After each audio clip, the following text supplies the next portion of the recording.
Nathan Caldwell tore the letter in half before he finished reading it. His hands were shaking. Not from grief, not from anger. From something worse, the slow, creeping realization that he had just agreed to bring a woman into a home he had spent 6 years making sure no one could survive in. He pressed both palms flat against the desk and stared at the torn paper. What in God's name have I done? If you've ever felt like you were too broken to deserve something good, stay with me until the very end of this story. And if you're watching right now, drop the name of your city in the comments below. I want to see how far this story travels. Subscribe to this channel and hit that bell because what happens next between Nathan Caldwell and Margaret Ellis is going to change the way you think about second chances forever. Nathan Caldwell hadn't spoken a woman's name out loud in 6 years. Not since the morning he stood at the foot of a freshly turned grave on the eastern edge of his property and told himself quietly, deliberately, the way a man seals a wound, that he was finished with all of it. Finished with hoping. Finished with needing. Finished with the particular kind of pain that only comes from loving someone and watching them disappear anyway. Clara had been her name. And he didn't say it. Not once. Not to his ranch hands. Not to his neighbors. Not to the preacher who came out twice that first winter offering comfort. Nathan neither wanted nor believed he deserved. He just worked. That was what men like Nathan did. They got up before the sun, and they didn't stop until the dark forced them inside. They fixed fences and moved cattle and checked water lines, and kept their eyes on the land because the land didn't leave. The land didn't get sick in the night. The land didn't make a sound when it was suffering. And that suited Nathan just fine because neither did he. His ranch sat 14 miles outside of Ridgeback, Colorado, far enough from town that a man could convince himself he preferred the quiet. He had 3 hands working for him, a stocky Mexican named Ernesto, who'd been with him since the beginning, a young kid named Pete, who had more enthusiasm than sense, and an older man called Hatch, who barely spoke and therefore got along with Nathan better than most people had in years. The operation was functional. The cattle were healthy. The fences held. But the house was something else. It wasn't dirty. Nathan wasn't a man who let things go to filth. But there was a particular kind of emptiness that had nothing to do with cleanliness, the kind you feel when you walk into a room and realize that nothing in it has moved in 6 years. That every object is exactly where it was placed by someone who is no longer there. That the curtains are still the ones she hung.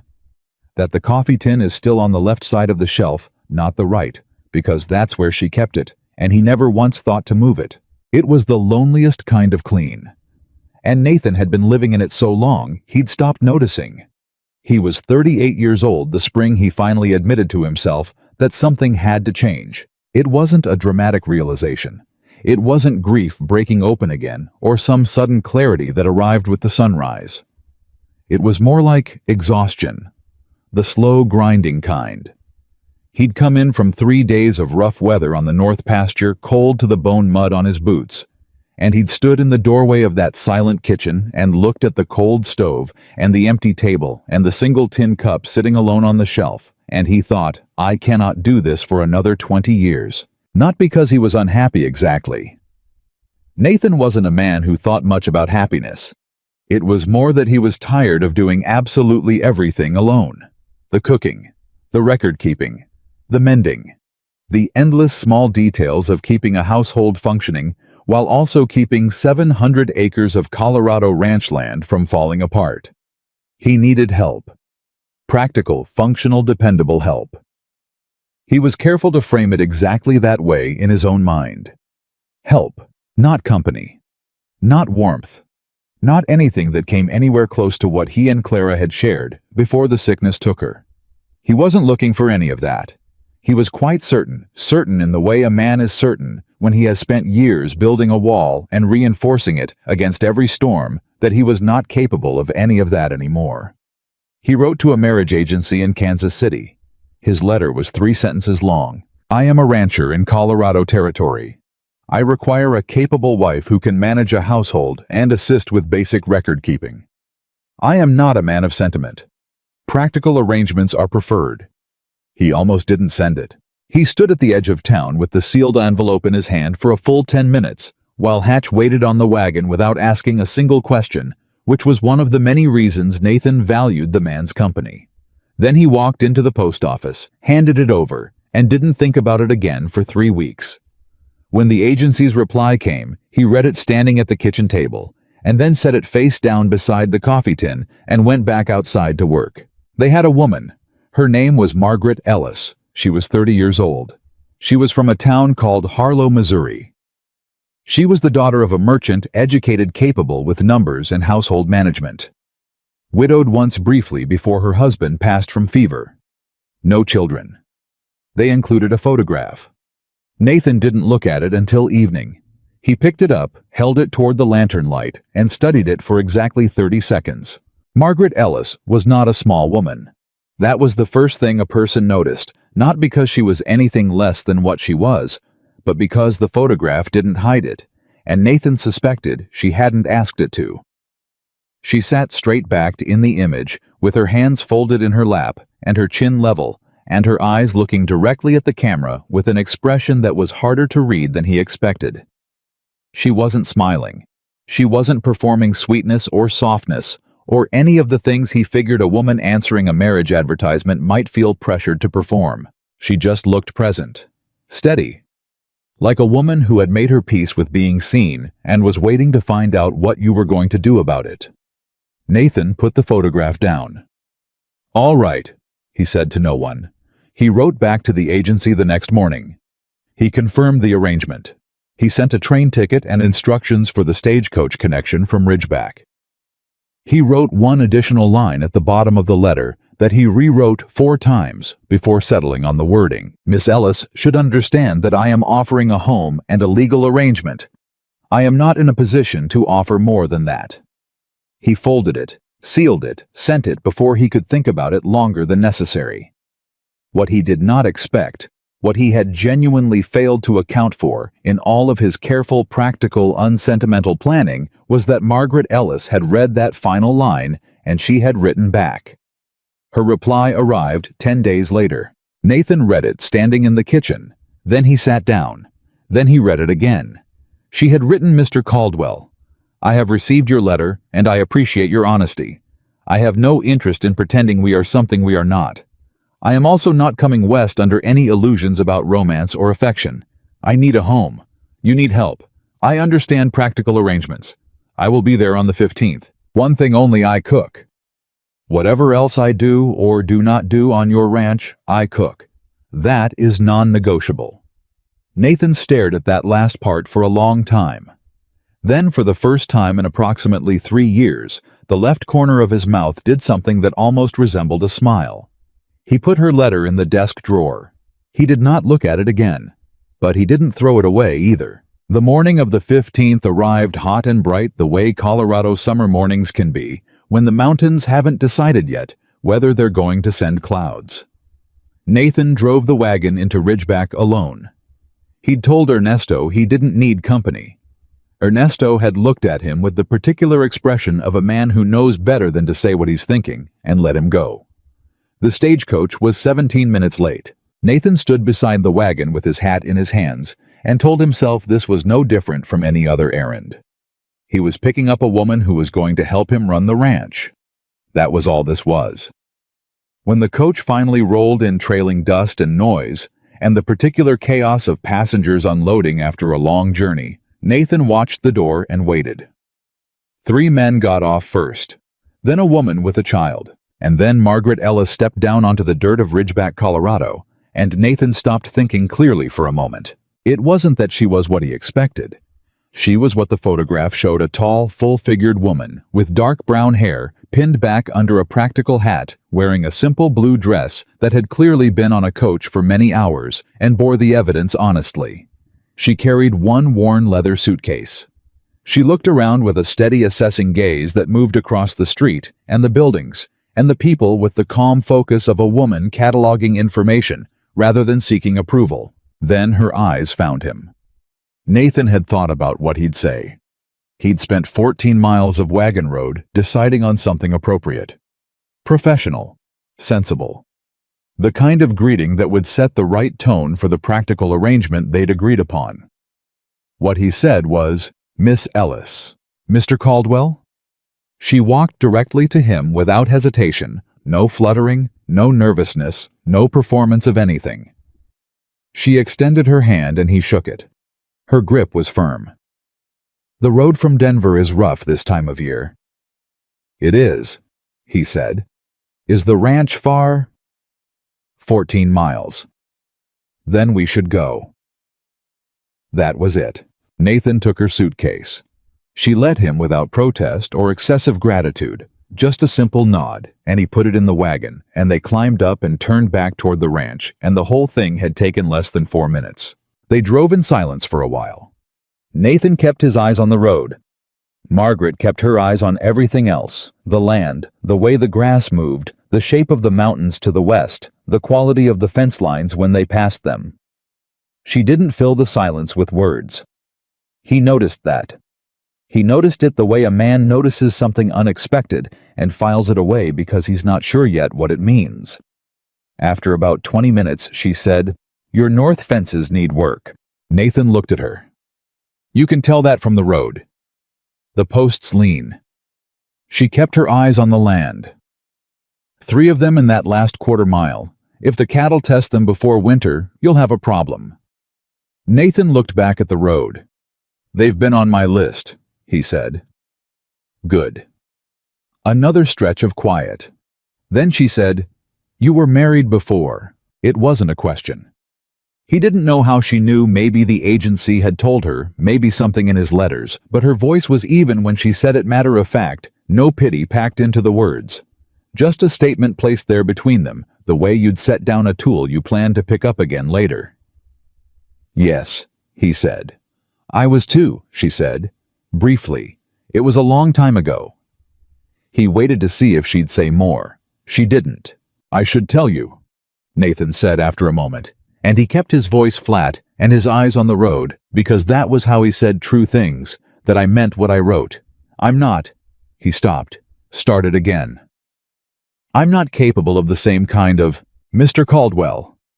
Her voice was quiet but very clear. "I didn't come here for that. I came here because I needed somewhere to go, and you needed someone to help. That's enough to start with. You don't owe me an explanation about what you are or aren't capable of." He looked at her then, just for a second. She was already looking back at the mountains. "All right," he said. "All right," she agreed. The wagon moved on through the afternoon heat, and Nathan Caldwell felt something strange and unwelcome shift somewhere in his chest. Not warmth, not quite nothing as simple as that, but something like the moment when a door that has been stuck for years gives just slightly, just enough to feel the air on the other side. He chose not to think about it. He was very good at choosing not to think about things. But the door had moved, and somewhere in the part of himself he'd spent 6 years walling off Nathan Caldwell knew without allowing himself to say it out loud, without letting it become a thought he could hold up and examine, that something had just changed. He just didn't know yet how completely. When they pulled up to the ranch, Ernesto came out of the barn and stopped short when he saw Margaret. Not in a rude way, Ernesto was a good man, but in the involuntary way of someone encountering something they hadn't quite prepared for. Nathan watched from the corner of his eye. Margaret looked at Ernesto with that same steady, unhurried assessment. "You must be one of the hands," she said. "Ernesto, ma'am." He pulled his hat off, fast, surprised into courtesy. "Welcome to the Caldwell Ranch." "Thank you, Ernesto." She looked around the yard with that cataloging gaze again. Then she looked at Nathan. "I'd like to see the kitchen before anything else." "It's through the front." She nodded and walked toward the house without waiting to be led. Nathan watched her go. Ernesto came to stand beside him. After a moment, he said very quietly in the tone of a man choosing his words with extreme care, "She's not what I pictured." "No," Nathan agreed. "Is that good or bad?" Nathan reached into the wagon for the suitcase. "I don't know yet," he said. But inside the house, Margaret Ellis was already standing in the kitchen, with her hands on her hips, and her eyes moving from the cold stove to the bare shelves to the single tin cup. And she was already thinking clearly, quietly, without sentimentality, about what this place needed and what she was going to do about it. She'd been in places that didn't want her before. She knew how to work in spaces that hadn't made room for her yet. She knew how to be useful in ways that couldn't be ignored. And she knew, with the same bone-deep certainty she'd brought with her all the way from Harlow, Missouri, that Nathan Caldwell's cold, careful, deliberate distance was not the problem he thought it was. It was a wound, and she'd spent enough time around wounded things to know that the worst thing you could do was force them.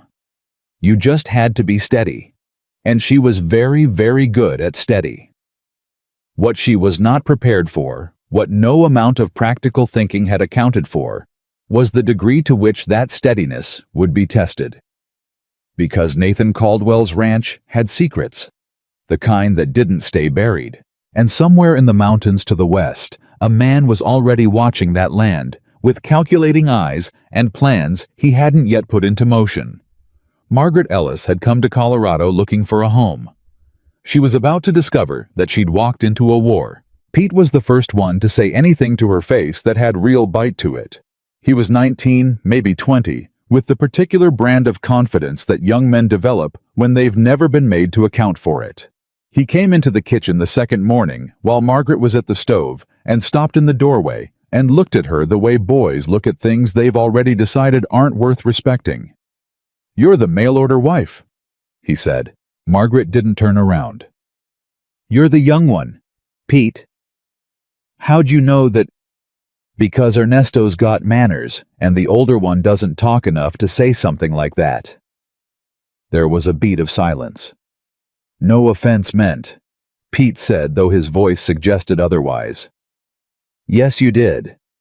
She turned now, holding a pan, her voice still even. "You meant some. But I'm not easily offended, so you've wasted the effort. You want breakfast or not?" He stared at her. Then he sat down. It was not a conquest. Margaret wasn't interested in conquests. But it was a line drawn, and Pete felt it, and for the rest of that week, he was at minimum civil, which was more than he'd apparently been prepared to offer at the outset. Nathan came in that morning after Pete had gone back out and sat at the table in his usual silence, and Margaret set a plate in front of him without ceremony. He looked at it. Eggs, biscuits, something with the dried meat from the cold cellar, turned into something that smelled considerably better than it had before she got to it. He looked up at her. "You heard that," he said.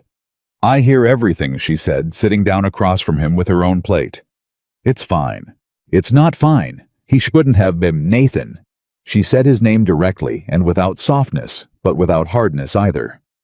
"I have been handling boys like that since I was 16 years old. I don't need you to correct him on my behalf. If I need something handled, I'll tell you." He looked at her for a moment.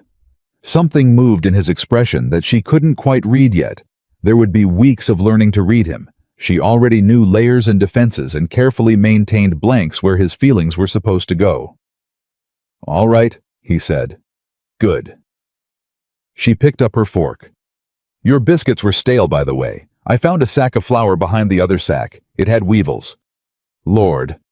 I got rid of it. I've added flour to the list of what we need from town." Nathan looked at his biscuit. "These don't taste stale." "No, they aren't. I used the good flour." He was quiet for a moment. Then, "Thank you." It was a small word simply said. Margaret didn't make anything of it. But she noticed the fact that he said it at all, and she filed it away in the same careful place she filed everything she was learning about Nathan Caldwell. He thanked her. That meant something. She just didn't know yet exactly what. The first time she saw him grieve was an accident. She'd been on the ranch 11 days. She'd been careful, deliberate, taking up space slowly, the way you do when you're moving into someone else's pain. She'd fixed the kitchen and organized the cellar and started the garden beds on the south side of the house, where the soil looked like it might still hold something good. She'd taken over the record books Nathan showed her. His handwriting was precise, and his numbers were accurate, but his system was inefficient, and she'd begun reorganizing it in a way that would make the fall accounting considerably less painful. She had not gone into the room at the end of the short hallway. It was clearly a room Nathan didn't use. The door was always closed. She knew without asking that it was the room where Clara had been, She knew the way you know things about a man who has never explained himself through the shape of what he avoids. On the 11th night, she was up before dawn. She couldn't sleep. It wasn't unusual for her. She'd always been an early riser, her mind running ahead of her body before the sun had anything to say about it. She came quietly out of her room and went to the kitchen to start the stove. She was standing with her back to the hallway when she heard it. Very quiet. From behind the closed door. She stood still for a long moment, her hand on the kettle, not moving. She had never heard Nathan Caldwell cry. She suspected he would have said he didn't, if asked. That he was not a man who did that, had not been one since the war, since the early hard years, since Clara. Whichever point he had decided that grief was a private accounting done in the dark, where it couldn't cost him anything in daylight. She didn't move toward the door. She didn't say anything. She just stood there in the kitchen and let him have it, the way you let a storm have the sky, not because you can do anything about it, but because some things require space to happen without interference. She made coffee. When she heard the door open, she was already at the table, with 2 cups poured. Nathan came into the kitchen. His face was closed.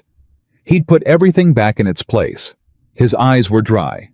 He looked at her sitting calmly at the table with the 2 cups, and she looked back at him without pity and without the particular expression of a woman pretending she didn't notice anything, which would have been worse.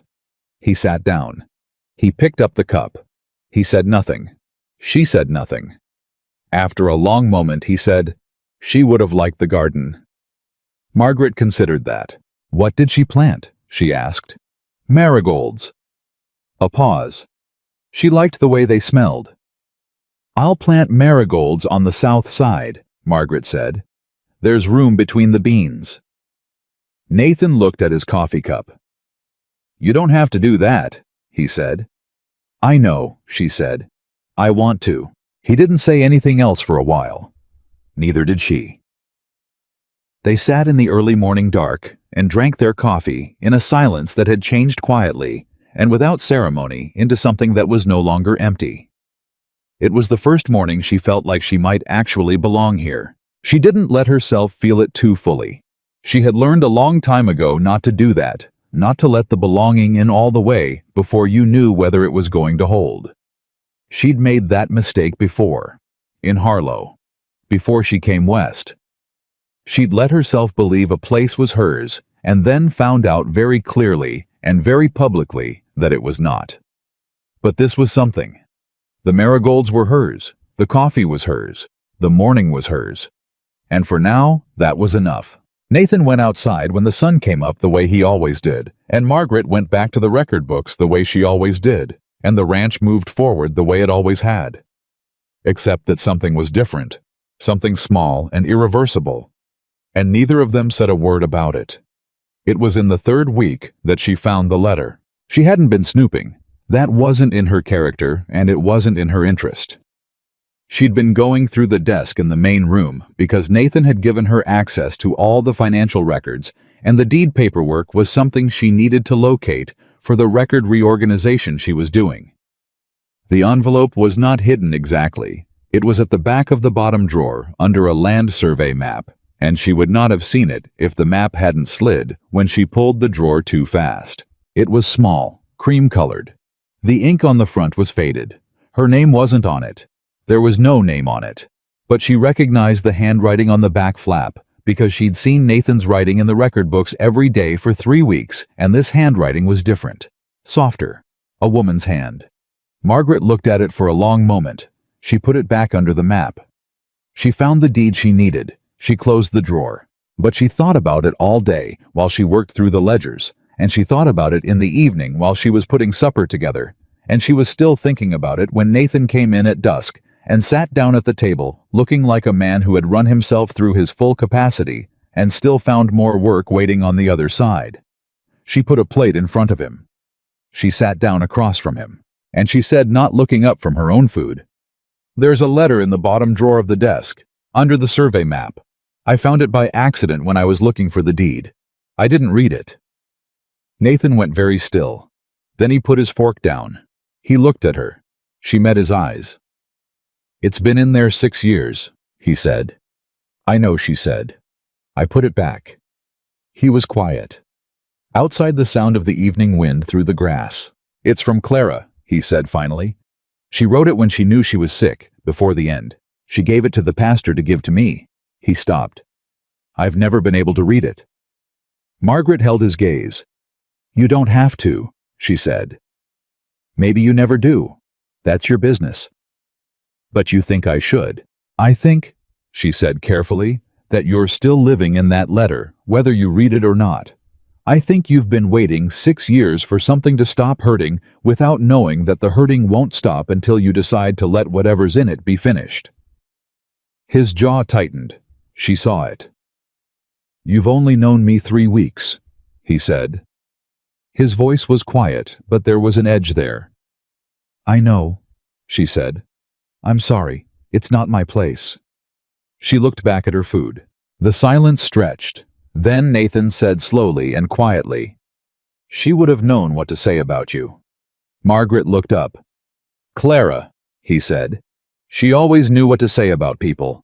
She could read them fast." A long pause. "She would have said something that made me feel foolish for not seeing it myself." Margaret didn't speak. "She would have liked you," Nathan said.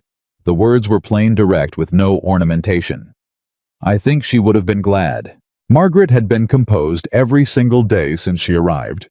She'd been steady and useful and sensible, and she'd kept every feeling she had in its proper place, because that was what the situation required, and because she understood the terms she'd come here under, and because she was not a woman who let herself want things she hadn't been given reason to want. But something in those words, "she would have been glad," went straight through all of that. She didn't cry. She didn't let herself do that. But she pressed her lips together very briefly and looked at her coffee cup, and when she looked back up, she said simply, "Thank you." Nathan nodded once.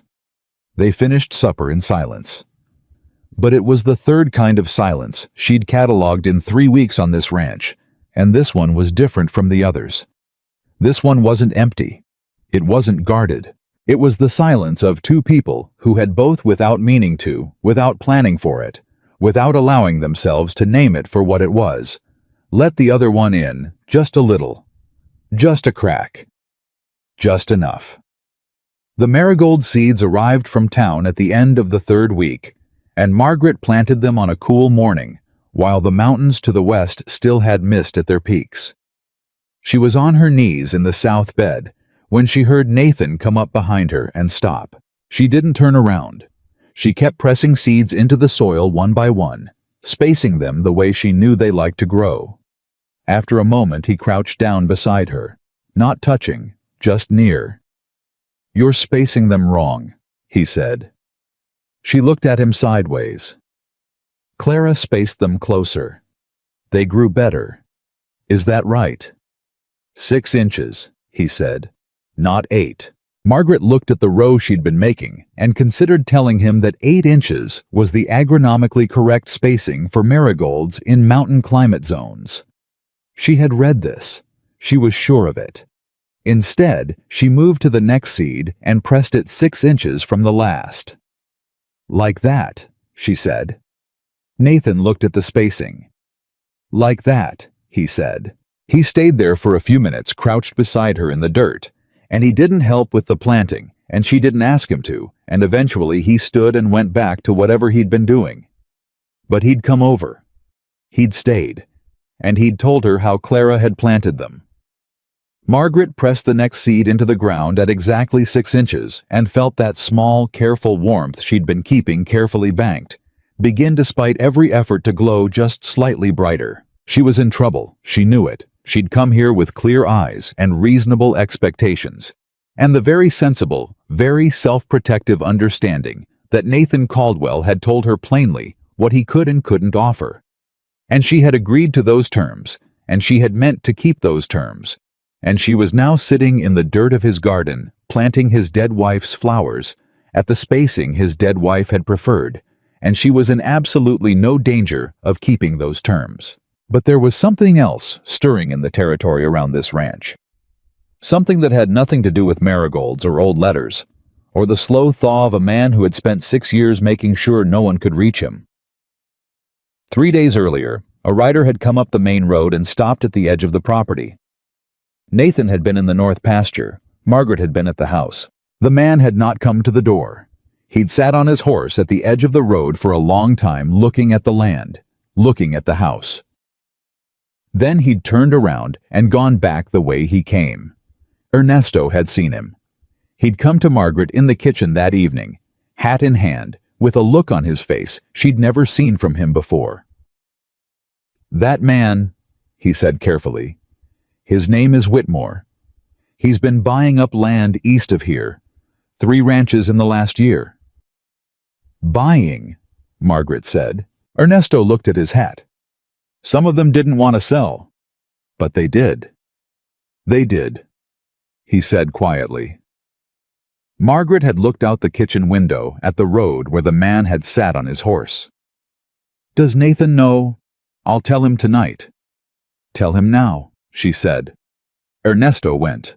Nathan had come into the kitchen that evening with a look she was beginning to recognize, the particular flatness that meant he was thinking something he wasn't ready to say yet, organizing information into order before he let any of it out. He'd told her about Whitmore. He'd told her more than she expected him to share, actually, which she noticed, about the land to the east, about the families that had sold, about a rumor from the land office in Denver that someone was putting together large parcels for a railway deal. "They can't force you to sell," Margaret said.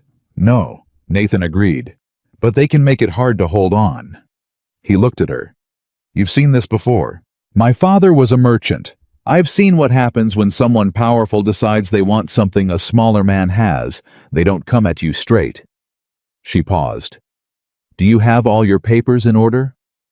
"The deed, the water rights, the original survey." Nathan's expression shifted. Something sharpened there.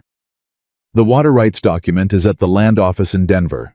I've been meaning to get a copy brought here." "Do that," she said immediately.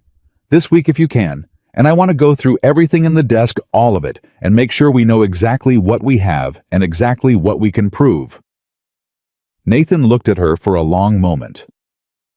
"We," he said. She met his eyes. "Unless you'd prefer I stay out of it." He was quiet. "No," he said finally. "No. You're right to look at it." A pause. "I'd appreciate the help." She nodded and went back to the stove. But she was thinking hard now, faster and more intently than she'd thought about anything since arriving, because she recognized the situation with the particular clarity of a woman who had watched her father's store get systematically undercut and surrounded and starved until he sold for less than it was worth to a man who smiled the whole time he did it. She was not going to let that happen here. This was her home now, or it was becoming one. And Margaret Ellis had not come 1,400 miles to let someone take it from her before she'd properly gotten her hands around it. Outside, the Colorado evening was settling into something cool and vast and silent, the way evenings do, out in that country where the sky goes on forever and the mountains stand at the edges of everything like they're keeping watch. Margaret stood at the kitchen window and looked west, where the last of the sun was painting the peaks gold. She thought about Whitmore on his horse at the edge of the road. She thought about the water rights in Denver. She thought about Nathan's face when he said "we." She pressed her palm flat against the cool glass of the window. This was her home, and she was just getting started. The water rights document arrived from Denver on a Tuesday, and Margaret had it open on the kitchen table before Nathan finished unhitching the horse. She'd been waiting for it 4 days. She hadn't said so. She'd gone about her work, the cooking and the ledgers and the garden. She'd done all of it without appearing to wait. But Nathan had noticed the way her eyes went to the road every morning just once before she turned back to whatever she was doing. He'd noticed, and he hadn't said anything because he was learning that Margaret Ellis didn't appreciate having her private workings pointed out. She preferred to think she was unreadable. He was starting to find that she wasn't. "Sit down," she said when he came through the door. He sat. She spread the document flat and put her finger on a line near the bottom of the second page. "Read that." Nathan leaned in. He read it. Then he read it again. "That's not right," he said. "No," she said. "It's not." The water rights on the document from Denver showed a boundary line that didn't match the boundary Nathan had been working from for 12 years. The line on this paper put the primary creek tributary, the water source that fed his entire south pasture, outside his legal claim. 300 feet outside. Nathan sat back slowly. "That's not what the original deed says," he said. "I know. I have the original deed right here." She laid it beside the water rights document. "Look at the survey marker reference. Deed says stone marker at the base of the ridge. Water rights document says iron post at the fence line. There's no iron post at that fence line. There wasn't one when you bought this land. No." "Then someone put it there after," she said quietly. "Or they never put it there at all and just wrote it down like they did." Nathan looked at both documents for a long moment. A muscle worked in his jaw. Margaret watched him process it, watched the way his face went through controlled anger, and then passed it into something colder and more deliberate, which she'd already learned was actually more dangerous. "Whitmore," he said. "It would explain why he's been sitting at the edge of your road looking at the south pasture," she said. "If that water claim doesn't belong to you on paper, your south pasture dries up in August every year. Cattle can't run it. Land value drops by half, maybe more. Then he comes to you with an offer. And I'm supposed to be grateful to sell." "That's the plan," she said. Nathan pushed back from the table. He stood. He walked to the window and stood there with his back to her, and his hands at his sides, and Margaret gave him the space to be furious without having to manage how it looked. After a minute he said, "How do we prove the iron post doesn't belong in the original survey?" "We find the original surveyor's field notes," she said. "Every survey generates field notes, the raw measurements, the reference points, the notes the surveyor writes as he goes. The filed document at the land office is a summary. The field notes are the original record. If the iron post is nowhere in the field notes, then it was added to the filed document afterward. That's fraud." Nathan turned around. He looked at her across the kitchen. "Where are the field notes?" "Denver, the Territorial Surveyor's Office. But I know someone who might be able to tell us exactly where and how to request them without tipping off anyone at the county land office." She paused. "My father did business with a surveyor out of Kansas City for 15 years. He had a cousin in the Colorado Territorial Office. I wrote to my father's old partner last week." Nathan stared at her. "You wrote to him last week," he said slowly. "Before the document arrived. I wrote to him the same day Ernesto told me about Whitmore." Another silence. "Why didn't you tell me?" "Because I didn't know yet if there was anything to tell," she said simply. "I didn't want to alarm you over a suspicion. Now there's something to tell." He kept looking at her with that expression she was still learning, the one that was partly assessment, partly something else she didn't let herself name yet. "Margaret," he said. "Nathan. How did your father's store end up?" Her chin came up slightly. "He sold it for 60 cents on the dollar to the man who'd been trying to buy it for 3 years. He was 61 years old, and he was tired, and they had worn him down in ways he didn't know how to fight." A beat. "I was 22, she said. "I watched it happen, and I didn't know enough yet to stop it." Nathan held her gaze. "You know enough now," he said. It wasn't a question. She didn't answer it like one. "Yes," she said. "I do." He pulled his chair back out and sat down. "Show me everything you've found so far, all of it." She showed him. They sat at that kitchen table until well past midnight, the lantern burning low between them, and Margaret walked Nathan through every discrepancy she'd found in the documents, every number that didn't line up, every reference point that contradicted another. She'd been building the case in her head for weeks, quietly, methodically, the way her father had taught her to go through accounts, and now she laid it all out in order, and Nathan followed it without interruption, asking sharp questions when he needed clarification and staying silent when he didn't. By the time they pushed back from the table, the discrepancies weren't just a suspicion anymore. They were a pattern, and patterns told stories. "There's a man in Ridgeback," Nathan said, rubbing the back of his neck. "Lawyer named Aldous Crane. I've used him twice for property matters. He's honest. Can you trust him to keep this quiet? As much as I can trust anyone in town. A pause. Which I'll admit isn't saying much at the moment. We need to be careful who knows what we've found and when, she said. If Whitmore has people in the county land office, and I think he does, or the document alteration would be harder to manage, then word travels faster than we'd want. Nathan nodded slowly. I'll ride to see Crane tomorrow, early before I go to the pasture. I'll go alone. Good, she said. Don't bring the documents, not yet. Just talk to him. See what he knows about Whitmore and the land acquisitions east of here. You think Crane might already know something. I think in a county this size, a man who pays attention knows most things. She stood and gathered the papers into careful order. Let me make copies of the key sections before you go. If anything happens to these originals, nothing's going to happen to them. She looked at him steadily. Nathan, make me the copies anyway. He looked at her for a moment. All right, he said. She was up before dawn, making copies in her careful, precise hand, the same hand her father had taught her on his account books, every number clear, every reference exact. The first thin light was coming through the kitchen window when Nathan came in dressed for town, and she handed him a folded sheet with the key discrepancies written out in plain language, nothing that would give away how much they knew if someone else saw it, just enough for a lawyer to understand the question being asked. He took it. Looked at it. You wrote this so it looks like a general inquiry, he said. In case it ends up in the wrong hands, she said. Which I hope it won't, but... He folded it and put it inside his coat. He picked up his hat. At the door, he turned back. Margaret. She looked up from the stove. You're not what I planned for, he said. It was quiet and direct and had no decoration on it. She held his gaze. Neither are you, she said. He left.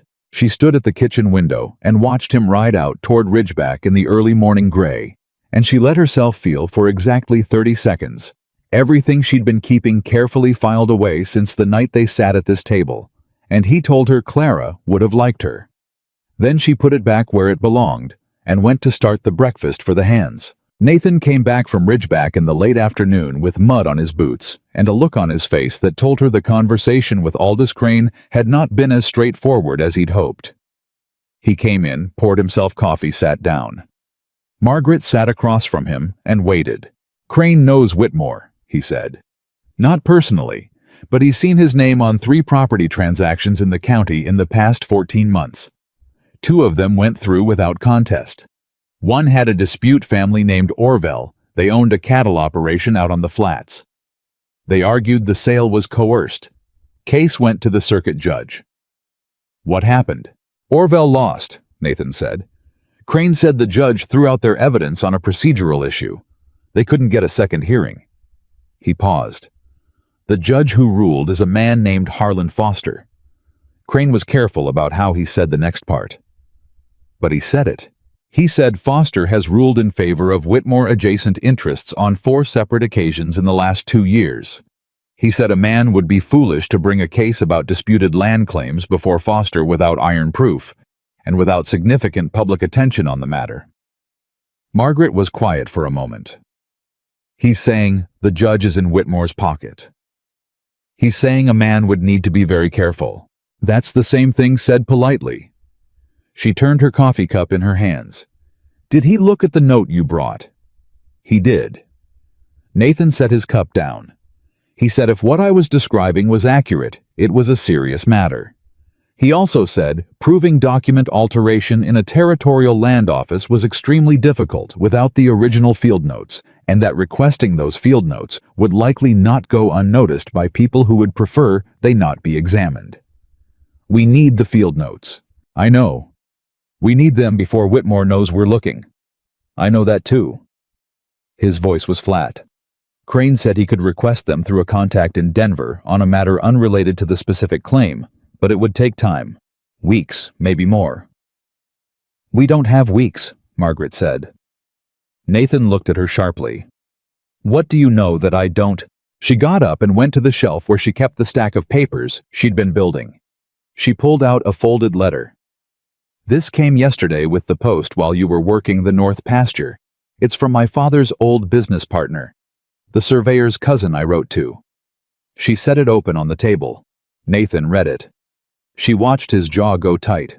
The letter said that the Territorial Surveyor's Office had received a formal request to review the water rights boundaries on several properties in the Ridgeback area. The request had come from a land development company registered in Missouri. The review was scheduled for 6 weeks from now. Once a formal review was open, the filed documents became the basis of record. Any subsequent dispute would be measured against them, not against any alternative survey or original field notes. In 6 weeks, if nothing changed, the fraudulent water rights document would be locked in as the official record, and Nathan Caldwell's south pasture would have no legal water access. Nathan put the letter down. He said nothing for a full minute. Margaret waited. 6 weeks, he finally said. Yes. To get the field notes, prove alteration, file a counterclaim, and either get before a judge who isn't bought or go around the county system entirely to the territorial level. He said it evenly, like a man reading a list of obstacles before deciding which order to hit them in. Yes, she said again. Can it be done? She looked at him directly. I don't know, but I know if we don't try, we lose by default. He put both palms flat on the table, a gesture she recognized by now as him organizing himself for something difficult. All right, he said. What do we do first? It was the first time he'd said we without seeming to notice he was saying it. Margaret noticed. She didn't say anything about it. First, she said, I need to know everything about the original purchase of this land. Every person involved, who surveyed it, who witnessed the deed signing, who filed it at the county office. Names. That was 12 years ago. I know. But someone was there. Someone has a memory and probably a copy of something we don't have yet, Nathan thought. Man named Gideon Pratt witnessed the deed. He was the Ridgeback County recorder at the time. He retired. I think he's still in the area out on the Crestwood Road. Can he be trusted? He's 80 if he's a day, and he has no love for newcomers to the county, Nathan said. Whitmore qualifies as a newcomer, so yes, I think he can be trusted. Then we go see Gideon Pratt. Tomorrow. Tomorrow morning, she said. And Nathan, I'd like to come with you. He looked at her. She held his gaze steadily, not asking for permission exactly, but making clear she was giving him the chance to have a position on it before she simply showed up at the wagon. He picked up his hat from the table. Be ready at 7, he said. She was ready at 6:45. They almost didn't get there. They were 3 miles down the Crestwood Road the next morning. Margaret beside Nathan on the wagon seat in the sharp early air when Nathan suddenly pulled up the horse without warning. Margaret grabbed the side of the seat. What? Rider, he said quietly. Coming fast from the east. Don't turn yet. She didn't turn. She kept her eyes forward while Nathan watched from the corner of his eye. The rider was coming from the direction of the Whitmore properties. He passed them at speed without slowing, never looking their way, which was in itself a peculiar piece of behavior on a road this quiet, where you generally acknowledged people you passed. Nathan watched him go. That man was at the Ridgeback Land Office last month, he said. I saw him coming out when I was posting the letter to the agency. I didn't know then who he worked for. Margaret turned now and looked at the dust the rider left. He wasn't going to Pratt's place, she asked. Wrong direction. He was heading to Ridgeback. Does he know where we're going? He couldn't know, Nathan said, but he didn't sound certain. How many people know you've spoken to Crane? Nathan was quiet. Nathan. Crane wouldn't. I'm not saying Crane told anyone intentionally, she said carefully. I'm asking who might have seen you go in or come out. A longer silence. The office is on Main Street, Nathan said. It's not a subtle location. Margaret looked back at the road ahead of them. Let's go see Gideon Pratt, she said, and let's be quicker about it than we planned. Gideon Pratt lived in a small house that had been added onto so many times over the decades that it looked like several different buildings that had agreed, somewhat reluctantly, to share a roof. He came to the door in response to Nathan's knock, wearing suspenders over his undershirt and holding a coffee cup. And when he saw Nathan, his face went through recognition, then surprise, then a more guarded calculation that made Margaret trust him considerably more than if he'd simply been open and welcoming. Careful men in her experience were more reliable than friendly ones. "Caldwell," he said. "Mr. Pratt." Nathan tipped his hat. "This is my wife, Margaret." Pratt looked at her with sharp pale eyes that had lost none of their assessment capacity to age. "Caldwell got himself a wife," he said, not to anyone in particular. "Come in." They went in. Pratt listened without interruption while Nathan laid out the discrepancy between the deed and the water rights document. He didn't react visibly.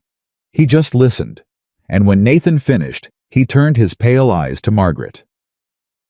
"You found this," he said. "I was reorganizing the property records," she said. "The discrepancy in the survey marker references was the first thing I noticed. The boundary line difference was the second." "What do you know about survey practice?" "My father worked with a surveyor for many years. I learned bookkeeping in his office. I know how records should look, and I know when a reference point has been changed because the language shifts." She paused. "The language in the water rights document shifts." Pratt was quiet for a moment. Then he set down his coffee cup.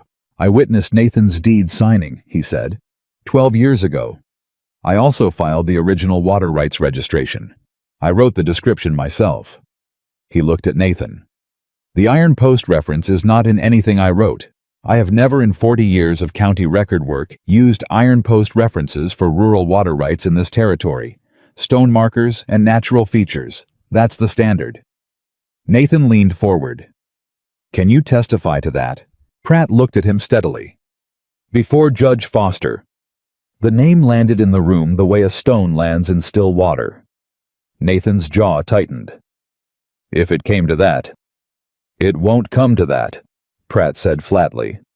"Foster will find a way to exclude my testimony or discredit my memory or manufacture a procedural reason to throw it out. I'm an old man with no current office and no political allies. My word alone won't hold in his courtroom." "Then what will?" Margaret asked. Pratt looked at her. "The field notes," he said. "From the original survey. Those were filed with the territorial office in Denver, not the county. Foster has no reach there.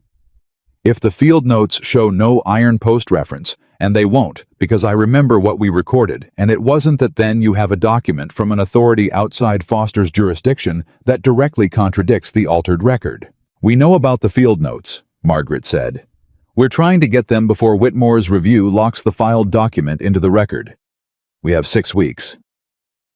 Pratt picked up his coffee cup again, a thing he seemed to do when he was thinking. "I have a brother-in-law in Denver," he said slowly. "He's nothing important, a church deacon. But he knows people, ordinary people who work ordinary jobs in ordinary offices." A pause. "Offices like the Territorial Surveyor's office." Margaret and Nathan looked at each other.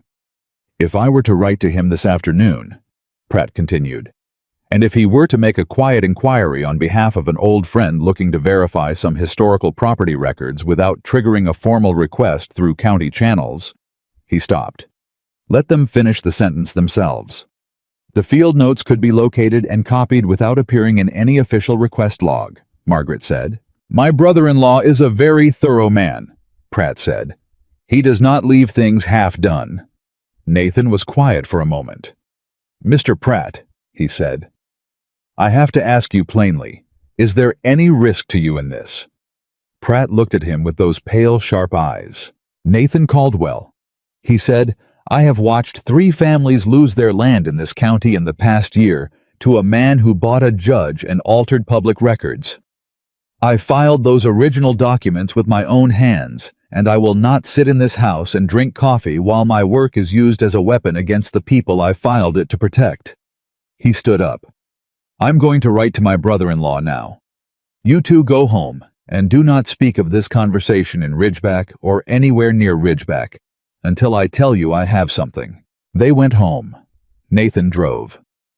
Margaret sat beside him, and they were both quiet the way they'd been quiet on the first day, but it was nothing like that first day. The silence then had been the silence of strangers. This was the silence of two people with too much in the same head to need words for it yet. When they were about halfway back to the ranch, Nathan said, "He's going to help us." "Yes," she said. "I didn't expect that." "He's been waiting for someone to give him a reason to," she said. "People like Pratt, they see something wrong, and it sits in them. They just need to know the effort won't be wasted." Nathan glanced at her sideways. "You knew he'd feel that way before we went." She didn't answer. "Margaret." "I thought it was likely," she said. "I didn't know." "But you thought it was worth going first thing in the morning before anyone could get ahead of us." She looked out at the land passing by. "I thought it was worth not waiting." He was quiet for another stretch. Then, "How'd a merchant's daughter from Missouri end up knowing this much about surveying records and land fraud?" The question was genuine, not pointed. She could hear the difference by now. "Same way anyone learns anything," she said. "Watching people lose things they shouldn't have had to lose, and asking myself what I'd have done differently." He nodded slowly. The wagon moved on. They came around the long bend in the road that always gave you the first view of the ranch from the east, the house and barn coming into view below the line of the mountains, and Nathan pulled up so suddenly that Margaret grabbed the seat again. "What?" There was a horse tied at the post in front of the house. A good horse. Well-kept, expensive tack. Not one of theirs. Not Ernesto's or Pete's or Hatch's. Nathan's voice came out very quiet and very flat. "That's a Whitmore horse," he said. "I've seen it in Ridgeback. It belongs to his man."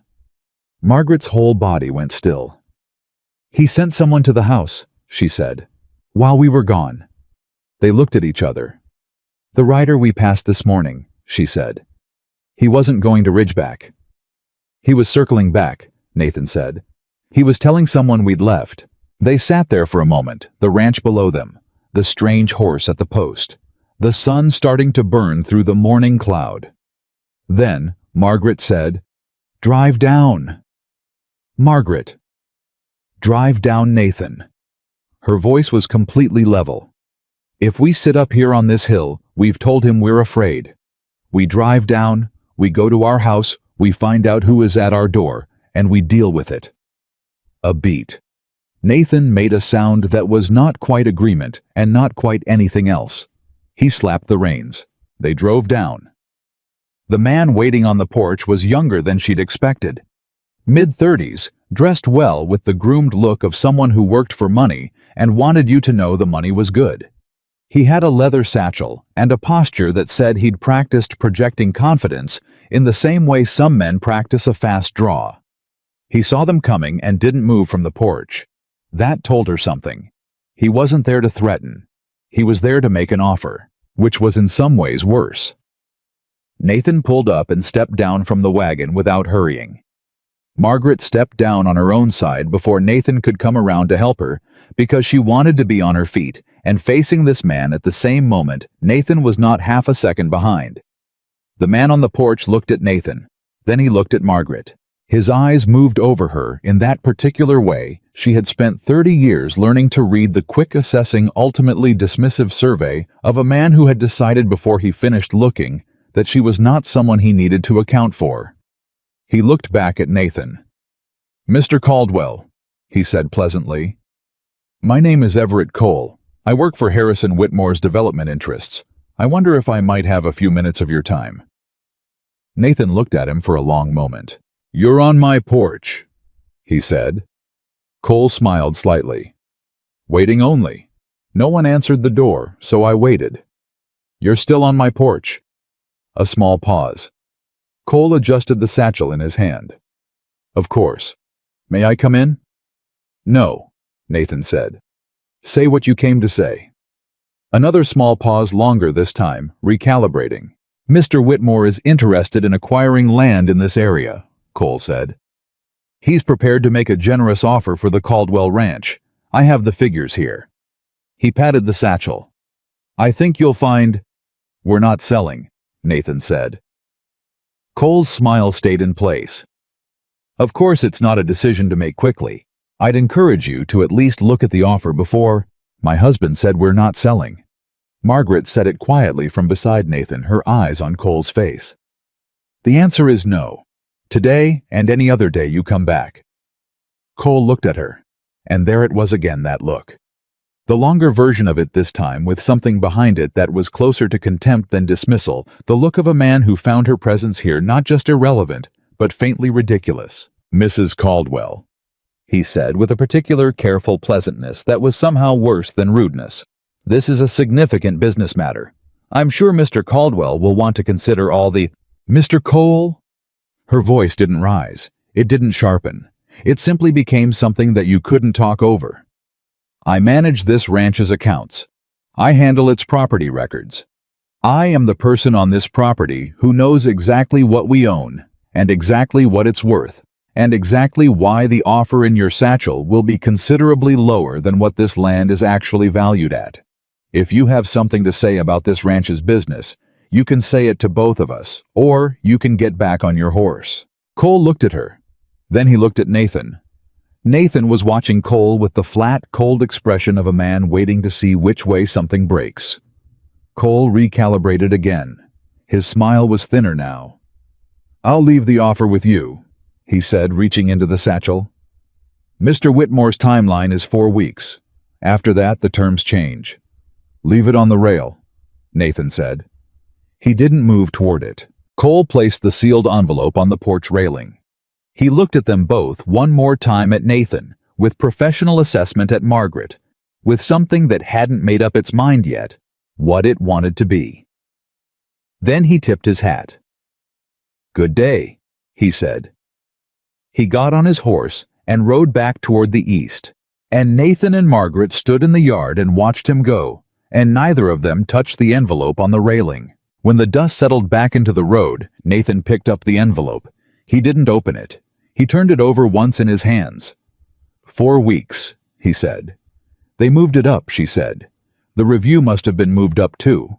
Whitmore's applying pressure on both ends. He wants you running the numbers, looking at the offer, thinking about whether you can hold on before the field notes arrive. She paused. He wants you worried. Nathan looked at her. Are you? He said. She looked back at him steadily. I'm angry, she said. That's different. Something moved through his expression, quick and unguarded there, and gone in a second, but she caught it. She was getting better at catching the things Nathan tried not to show. He handed her the envelope. Open it, he said. Let's see what we're dealing with. She opened it. She looked at the number. Then she looked at Nathan. It's less than half the real value, she said. I know. He knows we know that. He does. Which means he's not making an offer, she said. He's making a statement. Nathan nodded slowly. He's telling us how far along his plan already is, he said. If he believed we could fight him, the number would be higher. The number is that low because he believes we can't. Margaret folded the offer and put it in her pocket. Then our job, she said, is to make sure he's wrong. She went inside. Nathan stood in the yard for another moment, looking east at the road where Cole had gone, and then he turned and looked at the house at the kitchen window, where Margaret had already appeared, had already set the kettle on, was already doing what she did, which was move forward. And he felt something settle in his chest. Something solid. Something that had no good name yet, but that felt in a way nothing had felt in 6 years, like the ground holding. He went inside. Ernesto came in at noon with news Nathan hadn't expected. The fence on the south pasture was cut. Not broken. Not fallen. Cut. Clean through 3 posts in a row right at the creek boundary. Pete had found it first thing in the morning and spent 3 hours repairing it before Ernesto realized what Pete had initially thought was an animal break was something entirely different, and came to tell Nathan himself. Nathan's face went through something Margaret had not seen on him before. It lasted only a second, a flash of something raw and furious that went all the way down before it was replaced by the same controlled flatness he wore when he was thinking rather than reacting. "Anyone see anything?" he said. "Not in the night," Ernesto said. "Pete was up at 4:30 and checked the barn. Nothing then. Must have been done between midnight and 4. "Same night Cole was here," Margaret said. The three of them were quiet for a moment. "He's not just making an offer," Nathan said. "No," she agreed. "He's showing you what they can do on your own property while you're sleeping." Ernesto looked at Nathan with an expression Margaret was glad to see, the expression of a man who had made a decision, clear-eyed and complete. "I can sleep in the south barn," he said. "Hatch too if he's willing. Any night work will see it." "No," Nathan said. "I won't put you in that position. You're not putting me anywhere," Ernesto said quietly.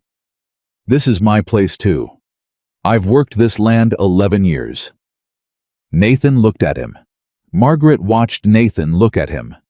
And she saw something cross Nathan's face that she had not seen there before either. Not the controlled flatness, not the grief, not the careful distance. Something older and simpler than any of that. Gratitude. Real gratitude, the kind that knows it isn't owed. "All right," Nathan said quietly. "Thank you." Ernesto nodded and went out. Nathan stood at the kitchen table with his palms flat on the surface, looking at nothing for a moment. Margaret watched him and waited. "They're going to keep doing this," he said. "Between now and whenever the field notes come, if they come, they're going to keep pulling at this place. Find things to cut, things to delay, things to make me look at the offer and wonder if it's worth the fight." "Yes," she said simply, "and there's not much I can do about most of it tonight." "No, not tonight." He looked at her. "What do we do tomorrow?" "Tomorrow," she said. "I'm going to write down everything, every incident, every date, every name. Cole's visit, the fence, the rider we passed on Crestwood Road, the survey document discrepancy, all of it in order, documented, witnessed where possible." She pulled out her notebook from the shelf. "If we ever stand in front of someone who is actually listening, I want a record that tells the story so clearly and so plainly that no one can say it's one man's word against another's." Nathan was quiet for a long moment. "You've been thinking about this a long time," he said. "I've been thinking about it since the day Ernesto told me Whitmore's name," she said. He looked at the notebook in her hands. "My father lost everything because nobody wrote anything down," she said. It came out quieter than she intended. "Because it was all agreements and handshakes, and everyone thought everyone else remembered, and when the trouble came there was nothing. No paper, no witness. Nothing that could be held in front of someone and said, 'Here, this is what happened.'" She pressed her hand flat against the notebook cover.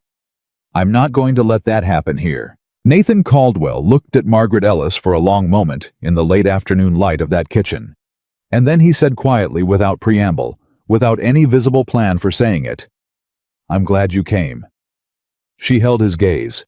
She could feel all the careful walls she'd built around everything she felt about this man and this house and this place straining against those 4 words like a river against a dam. She didn't let them break, but she let them bend. "So am I," she said. She opened the notebook and she began to write.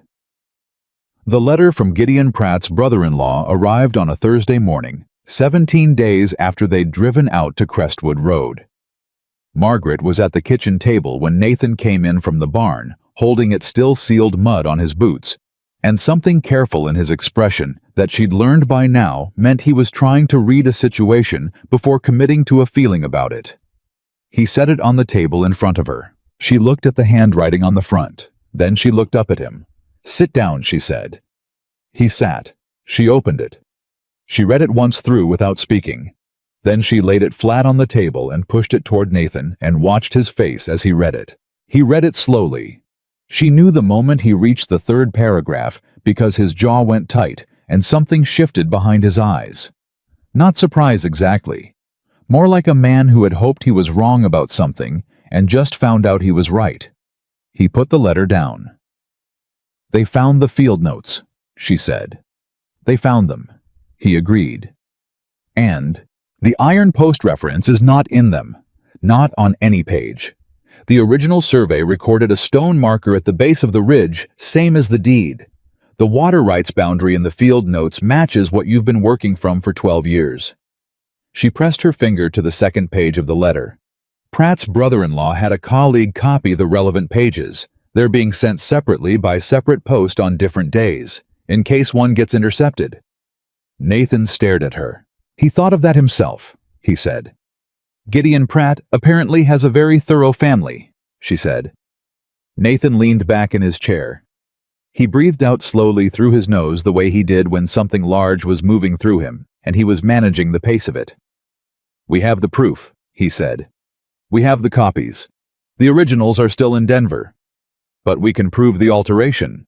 We can prove a discrepancy between what was filed at the county and what the original field notes recorded, she said carefully. A lawyer would argue that proves alteration. Whitmore's lawyer would argue it proves a clerical error or transcription mistake. The question is where we take it and who decides. Not Foster. Not Foster, she agreed. Which means county court is off the table. We need to go to the territorial level. Nathan was quiet for a moment. That means Denver, he said. That means Denver. Crane can help us file the right paperwork, but someone needs to go in person. The Territorial Land Commissioner has the authority to freeze a local review pending investigation of a fraudulent document claim. If we can get a freeze on Whitmore's review, it buys us time to build the full case. Nathan looked at her steadily. How long do we have before the copied field notes arrive? 5 days, maybe 6. The offer timeline Whitmore gave was 4 weeks from Cole's visit. That's, he thought, 11 days from now. Whitmore's review is still scheduled inside that window, she said. If we don't get the freeze before the review completes and locks the record, the copied field notes become evidence in a dispute rather than evidence stopping a fraudulent process. The bar is much higher. Nathan stood up. He walked to the window. He stood there the way he did when he was thinking something through to its end before turning around. Margaret waited. I'd need to go to Denver myself, he said without turning. Crane can't do this remotely. Someone with standing on the property needs to make the formal complaint in person. Yes. That's 3 days of travel, maybe 4. Yes. He turned around. Which leaves you here. She met his eyes. I'm aware. With Whitmore's men watching this property. I'm aware of that too. He looked at her for a long moment, and she could see him working through it. The worry, the logistics, the particular discomfort of a man who had learned to manage everything himself, suddenly having someone here that he didn't want to leave unprotected. She kept her voice level. Ernesto and Hatch are here. I know where the rifle is, and I know how to use it. I'll be careful about what I say in town, and I won't go anywhere alone. She paused. And Nathan, every day you don't go is a day we lose. He knew she was right. She could see that he knew. I'll ride to Crane this afternoon, he said. We'll work out what I need to bring to Denver. I'll have copies of everything ready by tonight, she said. He nodded, picked up his hat. Then he stopped. He didn't turn around for a moment. When he did, his voice was quieter than usual. Not soft. Nathan Caldwell's voice was never quite soft, but quieter. The difference between a man speaking and a man choosing to speak.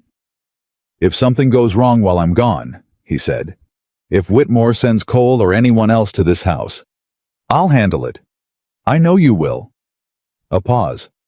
That's not what I was going to say. She waited.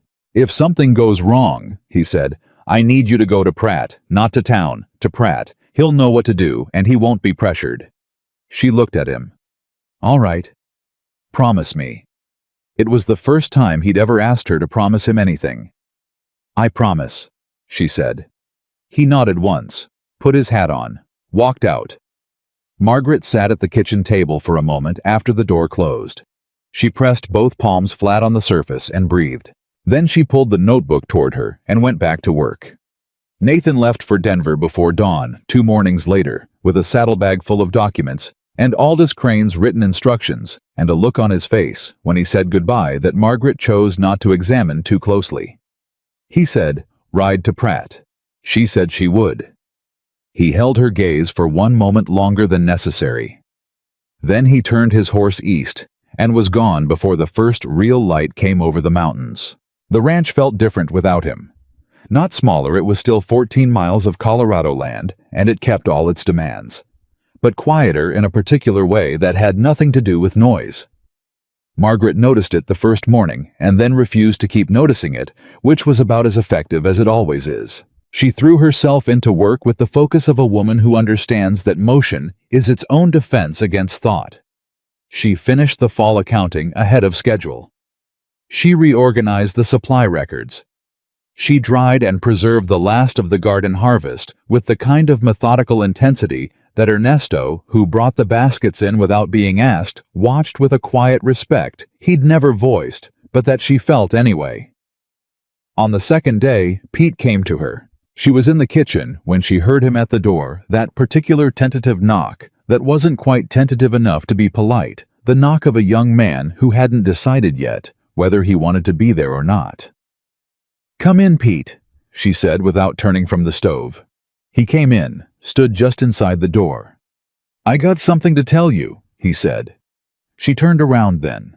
He looked uncomfortable. Not afraid Pete wasn't a boy who showed fear easily, or at all, which was part of his problem, but uncomfortable in the way of someone who had decided to do a right thing and found the doing of it harder than expected. "Then tell me," she said. "There was a man at the south fence 2 nights ago," he said. "Not cutting it, just looking. Walked the line for about an hour, then left." Margaret set down what she was holding. "Did you see his face?" "Not clearly. But the horse?" He stopped. "The horse," she prompted. "Same horse Cole rode when he came to the house," he said. "I remember the blaze on its nose, unusual shape. Did you tell Ernesto?" Pete looked at the floor briefly. "No, ma'am." "Why not?" A pause. "Because I didn't think it was my place. Because I wasn't sure." He looked up. "Because I was going to wait and see if it happened again." Margaret looked at him steadily. "Pete," she said not unkindly, "when someone is building a case against your ranch, they don't always do it in ways that look like crimes in the moment. Walking a fence line is not illegal. Looking at property is not illegal. But when I write it down in my record alongside everything else, it becomes part of a pattern. Do you understand?" He nodded. "Every single thing you see that is unusual on or near this property you tell me or Ernesto immediately. Not when you decide it's relevant. Not after you've thought about it for 2 days. Immediately." She held his gaze. "Can you do that?" "Yes, ma'am," he said. "Good." She turned back to the stove. "Sit down. I'll fix you something." He sat. She heard him behind her adjusting the chair, the way young men do when they're not sure if they're supposed to be comfortable, and she didn't say anything about it, and after a minute, he settled. "Mrs. Caldwell," he said. "Margaret," she said. Another small adjustment. "Margaret." A pause. "I was wrong to talk to you the way I did when you first came." She didn't stop what she was doing. "Yes, you were." "I'm sorry." "I know," she said. She put a plate down in front of him. "Eat your food." He ate. And that, as far as Margaret was concerned, was that. She wrote down the fence line observation in the notebook when Pete left. She added it to the record date-time description of the horse. Then she sat back and looked at what she had built over these weeks, and felt the particular satisfaction of a thing done right, the same feeling she'd had as a girl, sitting with her father's accounts at the end of a long evening when all the numbers resolved and the truth of a thing was visible and clear. The truth here was visible. The question was who was going to be in the room when it came out. She was thinking about that still at the kitchen table with the notebook open when she heard the sound of a wagon on the road. Not Nathan too early, and Nathan had taken the horse. She went to the window. It was a woman. Not anyone she recognized. A woman about her own age, maybe a few years older, in a practical blue dress, with a child on the seat beside her, a girl of maybe 8 with her mother's dark hair. The wagon pulled up to the post, and the woman looked at the house and then looked searchingly at Margaret in the window. Margaret went to the door. "Mrs. Caldwell," the woman called. "That's right. My name is Ruth Orville." She said it the way people say their name when they're not sure of the reception clearly but prepared. "My family had the Orville cattle operation out on the flats. Whitmore bought us out 18 months ago." A pause. "I heard Nathan Caldwell's new wife was fighting his land case. I'd like to talk to you if you'll have me." Margaret came out onto the porch. She looked at Ruth Orville for a moment, at the composed face and the careful eyes, and the particular way a person holds themselves when they've been through something difficult, and came out the other side still standing, not undamaged, but upright. "Come in," she said. "I'll put coffee on." Ruth Orville came in. The little girl, her name was Clara, which landed quietly in the space between Margaret and the kitchen, with a weight Margaret absorbed without remarking on, sat at the table, and accepted a biscuit, and looked at everything with the serious attention of a child who has learned to read rooms. Ruth wrapped her hands around the coffee cup and said, "I should have fought harder. I know that now. But my husband was sick, and the judge threw out our evidence, and there was no one who could tell us how to get around Foster." She looked at Margaret. "I heard what happened with the fence. Talk gets around out here." "What else has gotten around?" Margaret asked. "That Whitmore's man came to this house with an offer while Nathan was away. That the offer was low enough to be an insult." Ruth's eyes were steady. "And that you sent him off the porch." "We sent him off the porch," Margaret said. "Nathan was here." "That's not how Everett Cole tells it in town," Ruth said. Margaret was still for a moment. "How does Cole tell it?" "He says Nathan Caldwell has let his mail-order wife take over his operation, that she's run off his common sense, along with his hired hand's respect, and that she's going to talk him into losing his land because she doesn't understand what she's dealing with." Ruth held her gaze. "He's saying it loud enough that people are hearing it." Margaret felt something move through her, not quite anger, not quite anything that simple. Something colder and more deliberate. "He's trying to isolate Nathan," she said. "Yes. If the people in Ridgeback believe Nathan's judgment has been compromised, then, when Nathan comes back from Denver with a territorial complaint, the community reaction will be skepticism rather than support." She paused. "And this case needs community support.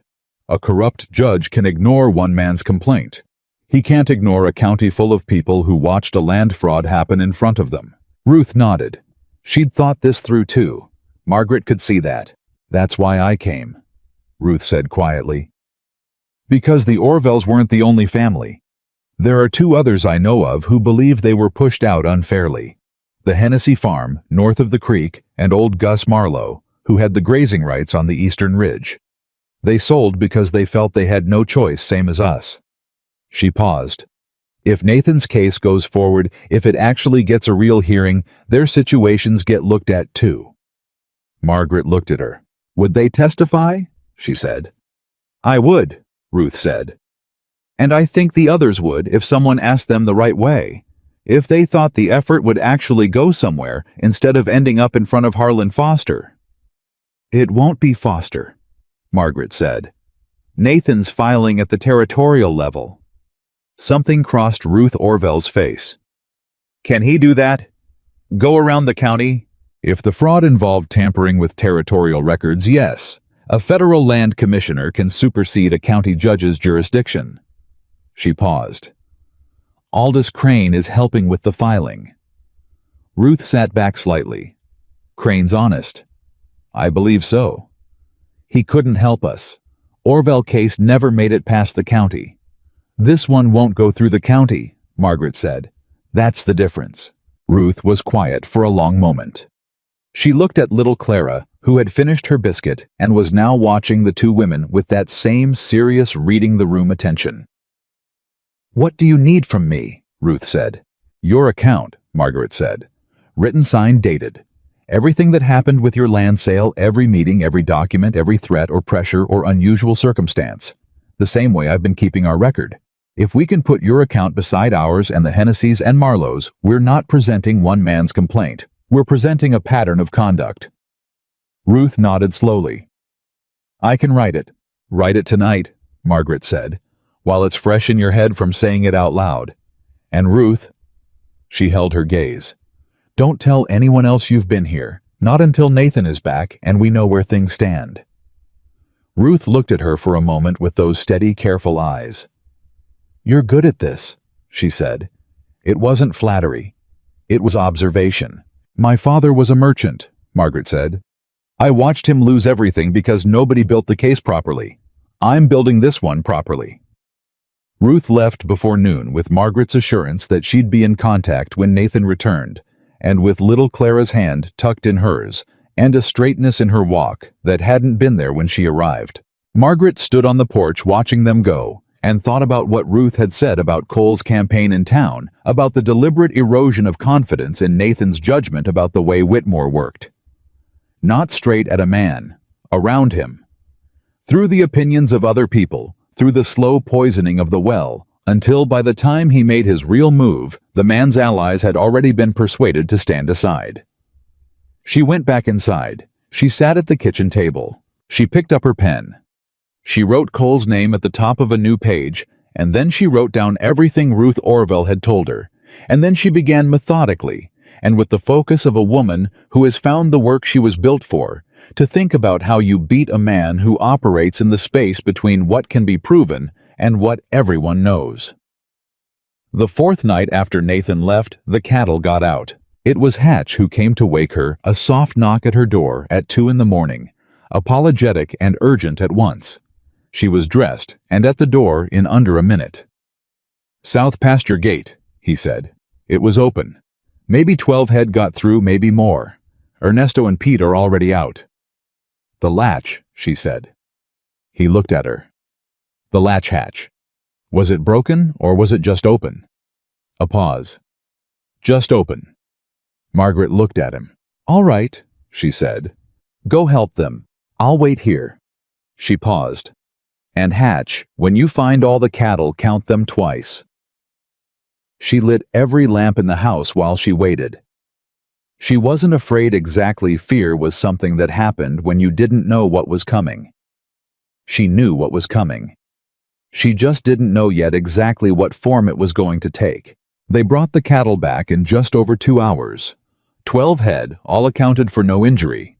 The gate latch was intact, no damage, no sign of failure. Someone had opened it from the outside. Ernesto told her this standing in the kitchen doorway with hay on his jacket and a look in his eyes that had gone past tired into something harder. Third thing this week, he said. After the rider at the fence and the, I know, she said. Sit down, all 3 of you. They sat. She put coffee in front of them. They're escalating.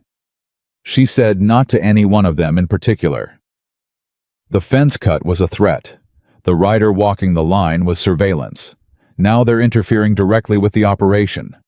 She looked at Ernesto. They want this place to look like it's coming apart before Nathan gets back. They want him to come home to damage and disorder, and then look at that offer and think the fight isn't worth it. Pete said from the other end of the table. What do we do? Tonight you sleep, she said. Tomorrow we fix the gate latch, replace it entirely something heavier, and we put Hatch in the south barn at night starting tomorrow. And I'm going to ride to Gideon Pratt in the morning. Ernesto looked up sharply. Nathan said if there was trouble, she began. Nathan said exactly right, Ernesto said. I'll ride with you. I need you here. Then Pete rides with you. She started to say she didn't need an escort, and then she looked at Ernesto's face and decided that this was not the moment for that particular principle. Fine, she said. Pete. Pete straightened in his chair. Yes, ma'am, he said. She went to Pratt the next morning with Pete riding alongside and the notebook under her arm, and she told Pratt everything. The fence, the rider, the gate, Ruth Orville Cole's campaign in Ridgeback, all of it, in order the way she'd recorded it. Pratt listened, the way he always listened, which was without interruption and without visible emotion. Just the quiet absorption of a man taking in information and sorting it. When she finished, he said, "Cole is talking in town." "I know. He's been particularly pointed about the fact that Nathan left an inexperienced woman in charge of a contested property." He looked at her. "He's using your size." She met his eyes. She knew what that meant. She'd known it since the day she stepped off the stagecoach and saw every person in Ridgeback do the same inventory Cole's eyes had done on Nathan's porch. She'd known it before she left Missouri, had known it in the way a woman knows the conditions of the landscape she's walking into. It didn't feel like surprise. It felt like a rock in the chest that she'd been carrying long enough that she sometimes forgot it was there until someone reminded her. "What is he saying?" she asked. That Nathan was embarrassed by the arrangement, that he took the first woman who'd have him and ended up with someone who can't manage a household, let alone a land dispute, that she's the reason the cattle got out. Pratt paused. He's not saying these things to mean men. He's saying them to ordinary men who will then say them to their wives who will think about them, and some of them will wonder. Margaret held his gaze steadily. Does it matter what they wonder? It matters if it gets back to the Territorial Commissioner's office before Nathan's filing is reviewed, Pratt said. A commissioner who's heard that the Caldwell operation is in chaos and the man's new wife is in over her head is going to look at a complaint about land fraud with a different eye than one who hasn't. Then we need the community narrative to be different before Nathan gets back, she said. Yes, Pratt said.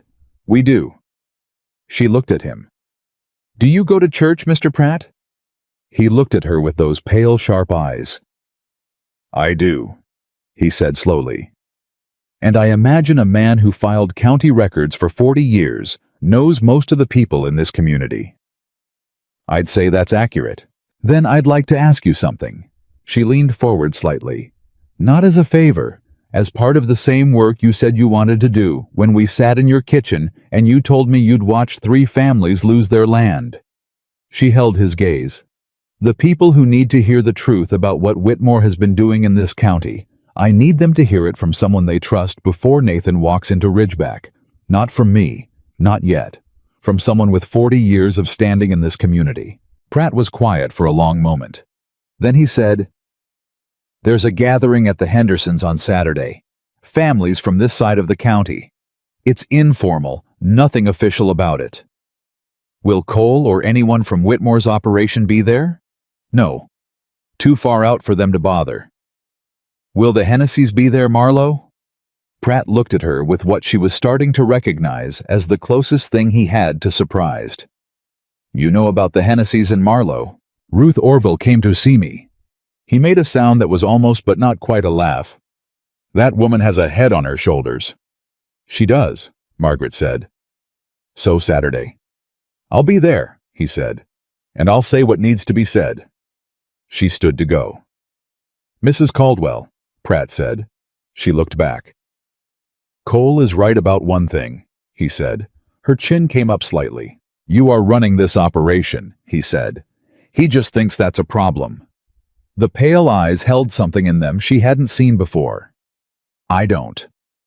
She nodded once and went out to where Pete was waiting with the horses, and she got into the saddle, and they started back toward the ranch, and she let herself feel exactly 10 seconds of something that was pure, uncomplicated relief before she filed it away and started thinking about the next thing. Nathan came back on the 6th day. She heard the horse on the road before she could see him, and she knew it was him. She knew the sound of his horse's gait, which was something she hadn't known she'd memorized until it was right there, as certain as anything she'd ever known. She was standing on the porch when he rode up. He looked tired, the kind of tired that was more than travel, the kind that accumulates when you're carrying a weight of uncertainty for several days without knowing how it's going to resolve. He slid down from the horse and handed the reins to Pete, who appeared from the barn with perfect timing that Margaret suspected was not accidental. Nathan came to the porch. He looked at her. Well, she said, the Territorial Commissioner agreed to review the complaint, he said. Crane's filing was received. The review of Whitmore's water rights claim is officially frozen pending investigation. Margaret breathed. They're pulling the field notes from Denver as part of the investigation, Nathan continued. Formally through official channels. Crane says that makes them part of the record, not just evidence we brought ourselves. That's better than we hoped, she said. Yes. He was still looking at her. How are things here? The cattle got out one night. We got them all back. The gate latch has been replaced. Hatch has been sleeping in the south barn. Nathan's jaw went tight. Who opened the gate? We don't know. I've documented it. What else? Ruth Orville came to see me. She'll testify. Hennessy and Marlowe are considering it. Gideon Pratt spoke at the Henderson gathering Saturday about Whitmore's land practices in this county. She paused. Cole has been in Ridgeback working against us, saying things about the operation about me, about your judgment in this situation. Nathan's expression had gone through several things during this list. She watched it. Saying things about you, he said. It doesn't matter. It matters to me. She looked at him. Nathan. What did he say? She told him, plainly without embroidering it or softening it, because that was how she said hard things. She watched him listen, watched the controlled flatness come over his face, but underneath it this time was something she hadn't seen there aimed at something outside before. Something specific and personal and completely uncontrolled. When she finished, he was quiet for a moment. Then he said very quietly, Cole is going to regret that. What are you going to do? He looked at her. Not what he'd expect, he said. She waited. He expects me to come into town angry and defensive, Nathan said. He expects me to show up proving his point that I've lost my head over a woman who's got me turned around. That's the narrative he's built. He paused. So I'm not going to do that. What are you going to do instead? I'm going to walk into Ridgeback with my wife, he said, and I'm going to do business the way I've always done business, and I'm going to let every person in that town see that this operation is exactly as solid as it has ever been, that the man standing beside his wife isn't a man who lost his judgment. He's a man who found better judgment than he had alone. Margaret looked at him. Something moved through her. Not the careful banked warmth of the past weeks, not the measured self-protective thing she'd been managing since the first day on that wagon. Something fuller than that. Something that didn't have good walls around it. She didn't look away. When do we go to town? She said. Tomorrow morning, he said. Early. She nodded. He didn't move to go inside. He stood there on the porch and looked at her in the last light of the day, and she looked back, and neither of them said what was actually present in that moment, because neither of them was ready for those words, not yet. But they both felt it. And neither of them pretended they didn't. Come inside, she said finally. I kept supper. Margaret. She stopped at the door. Thank you, he said. For all of it. For every single thing. She held the door frame. We had a deal, she said. I came here to help. You did more than that. She looked at him. Yes, she said quietly. I suppose I did. She went inside. He followed. And in Ridgeback, in the office above the dry goods store, Everett Cole sat down with a telegram that had arrived that afternoon and read it twice, and then set it flat on the desk with a look on his face that was not the comfortable look of a man whose plan is proceeding. It was the look of a man who had just realized that the thing he'd been trying to knock over was considerably more solid than it appeared. Harrison Whitmore's telegram said 3 words. Handle it now. Cole looked out the window toward the western road. He picked up his pen. They rode into Ridgeback the next morning side by side, Nathan on his horse and Margaret on the wagon seat, with her back straight and her hands easy on the reins. And if anyone watching from the storefronts along Main Street had expected to see a man diminished, or a woman uncertain, they were going to be disappointed. Nathan had said it the night before quietly over the last of the supper. She'd kept warm for him. They would not arrive looking like people defending themselves. They would arrive looking like people who had nothing to defend. Margaret understood the difference. She'd spent enough years walking into rooms that hadn't made space for her to know that the way you came through a door was half the argument before you said a single word. They tied up in front of Crane's office first. Aldous Crane met them at the door with the look of a man who had news and had been holding it carefully since early morning. He shook Nathan's hand and nodded to Margaret and let them both inside, and then closed the door behind him, which told her the news was not for the street. "Sit down," he said. They sat. "The Territorial Commissioner's office sent a confirmation this morning," Crane said. He placed a single page on the desk between them. "The freeze on Whitmore's review is official and in writing. Any county-level action on the disputed water rights boundary is suspended pending the federal investigation." He paused. "And there's something else." Margaret and Nathan looked at him. "The investigator assigned to the case is a man named Samuel Briggs. He's out of the Denver office, federal appointment, no connection to county politics." Crane folded his hands on the desk. "I know Briggs. He's thorough, he's honest, and he does not like being made to look foolish. If the field notes show what your records suggest, they show Briggs will not let it go quietly." Nathan leaned forward. "When does Briggs arrive?" "He's already in the territory," Crane said. "He came with the morning stage from Pueblo. He wants to meet with both of you this afternoon." Margaret looked at Nathan. Nathan looked at her. "This afternoon," Nathan said, "at 3 o'clock, here." Crane met their eyes in turn. "I want to be clear about something before you go in there. Briggs is on your side in the sense that he wants the truth. He is not on your side in the sense of wanting a particular outcome. He will ask hard questions. He will ask them of both of you. And if there is anything in your account that doesn't hold up to examination, he will find it." "There's nothing that won't hold up," Margaret said. Crane looked at her. "You're certain. Every claim in that notebook is documented and dated. Every discrepancy is cross-referenced to the original documents. Ruth Orville's written account corroborates the pattern of conduct independently. Gideon Pratt can testify to the original recording standards." She paused. "Yes, I'm certain." Crane nodded slowly. "Then you'll be fine," he said. They left his office and walked the length of Main Street together, and Margaret felt the attention of the town, the way you feel weather coming. Not one gust, but a general shift in the atmosphere, heads turning in the way of people who had been told a version of a story and were now looking at the subjects of it and reconsidering.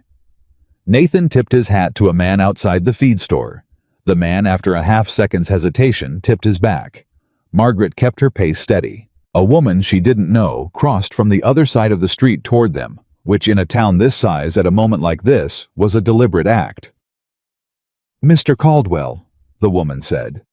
Then she looked at Margaret. "Mrs. Caldwell, I'm Eleanor Hennessy. My husband James has the farm north of the creek." She held Margaret's gaze. "Ruth Orville told us what you're doing. I want you to know that James is prepared to give his account to whoever needs to hear it." "Thank you, Mrs. Hennessy," Margaret said. "That may matter more than you know." Eleanor Hennessy nodded. She glanced once briefly pointedly toward the far end of the street, where Everett Cole was standing outside the land office, watching this exchange. Then she looked back at Margaret with an expression that communicated clearly, and without words, exactly what she thought of Everett Cole. She went back the way she came. Nathan said nothing until they were past the next building. Then very quietly, "You've been busy." "Someone had to be," she said. He glanced at her sideways. The left corner of his mouth did the thing it did when he was trying not to show what he was feeling, which by now she could read at 20 paces. "I'm not complaining," he said. "I know," she said. Cole came to them before they made it back to the wagon. She'd expected it. He'd been watching them from the land office since they came off Crane's steps, and she'd tracked him in her peripheral vision the whole length of the street, with the same calm attention she gave to anything she needed to understand before it reached her. He was alone. That was the first thing she noted. Last time he'd had the authority of his satchel and the surprise of their empty house. Now he was on a public street in broad daylight with half the town watching, and he was alone. He came at Nathan directly. Caldwell. He didn't bother with pleasantries this time. The smile was gone. What replaced it was the expression of a man who had received a telegram that said, "Handle it now," and understood what happened if he didn't. "You've made a filing with the Territorial Commission." "I have," Nathan said. "That's a significant step." Cole's voice was measured, but underneath it was a current of something that wasn't quite as controlled as he wanted it to be. "Mr. Whitmore's offer is still on the table. It won't be after today." "Then it won't be," Nathan said. Cole looked at him for a moment. Then he looked at Margaret. He'd calibrated his approach since the porch. She could see that. He wasn't going to dismiss her this time. He'd made that mistake once, and he knew she could see that he knew that it had cost him. "Mrs. Caldwell," he said. His voice had the particular careful pleasantness of a man who has learned the weapon he was using doesn't work and is trying to find a new one while appearing not to. "I wonder if I might speak with you honestly for a moment." "You can try," she said. Something shifted in his face. He decided on an approach and committed to it. "You're a capable woman," he said, and he said it in the tone of a man offering something he expects to be appreciated. "Anyone can see that, and you've clearly worked hard on behalf of this ranch and this man." He paused. "But this county is complicated. The relationships here go back decades. The politics go back further. What looks like a winning case to someone looking at documents." He stopped, recalibrated. "You could win in Denver and still lose here. Whitmore has interests in this territory that aren't going to disappear because of a federal investigator. The man who continues fighting a force like that doesn't win. He just loses more slowly." He let that sit. Nathan started to speak. Margaret put her hand on his arm. "Just briefly, just enough." He stopped. She looked at Cole. "Mr. Cole," she said, "you came to our porch with an offer. We said no. You had the fence cut and the gate opened. We documented it. You went to the people in this town and said things about me and about my husband's judgment." She held his gaze without blinking. "And now you're standing on this street telling me that the man who keeps fighting loses more slowly." Cole said nothing. "The reason you're saying that," she continued, "is because the freeze on the review came through this morning. And you know what happens when Samuel Briggs compares the county water rights document to the original field notes. You know what he's going to find.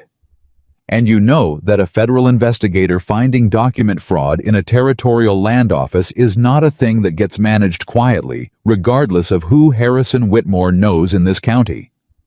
She paused. "So the offer isn't on the table anymore. Fine. We don't want the offer. We want our water rights and our land and the record corrected, and that's exactly what we're going to get." Cole looked at her. For a moment, just a moment, something moved in his face that was less calculation and more plain, unmanaged reaction. Not anger. Something closer to the specific discomfort of a man who has organized his understanding of a person and finds it is substantially wrong. He looked at Nathan. Nathan looked back at him with the flat, cold expression of a man who is waiting for this to be over. Cole put his hat on. "Good day," he said. He walked back toward the land office and did not look behind him. Nathan stood beside Margaret on the sidewalk and watched him go. "You knew Briggs had arrived," he said. "Crane told us when we came in," she said. "You knew Cole didn't know you knew." "I thought it was likely." She looked up at him. "Was that all right?" Nathan looked at her for a long moment. "Margaret," he said, "if you ever ask me that again, I'm going to be genuinely insulted." She almost smiled. They went back to Crane's office at 3 o'clock, and Samuel Briggs was already there. He was a compact, methodical man in his mid-50s with the look of someone who had spent decades making sure his opinions were only as large as his evidence, which gave him a natural stillness that Margaret respected immediately. He shook hands with both of them, sat down, opened a leather folder, and looked at them with clear, assessing eyes. "I've reviewed the filing Mr. Crane submitted," he said. "I have some questions." "Go ahead," Nathan said. Briggs looked at Margaret. "Mrs. Caldwell, the filing indicates you were the one who identified the discrepancy between the deed and the water rights document." "That's correct," she said. "Walk me through it.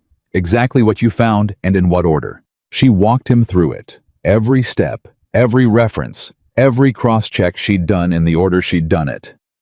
Briggs listened without interrupting, making occasional notes in his leather folder. When she finished, he looked at his notes for a moment. "The notebook," he said.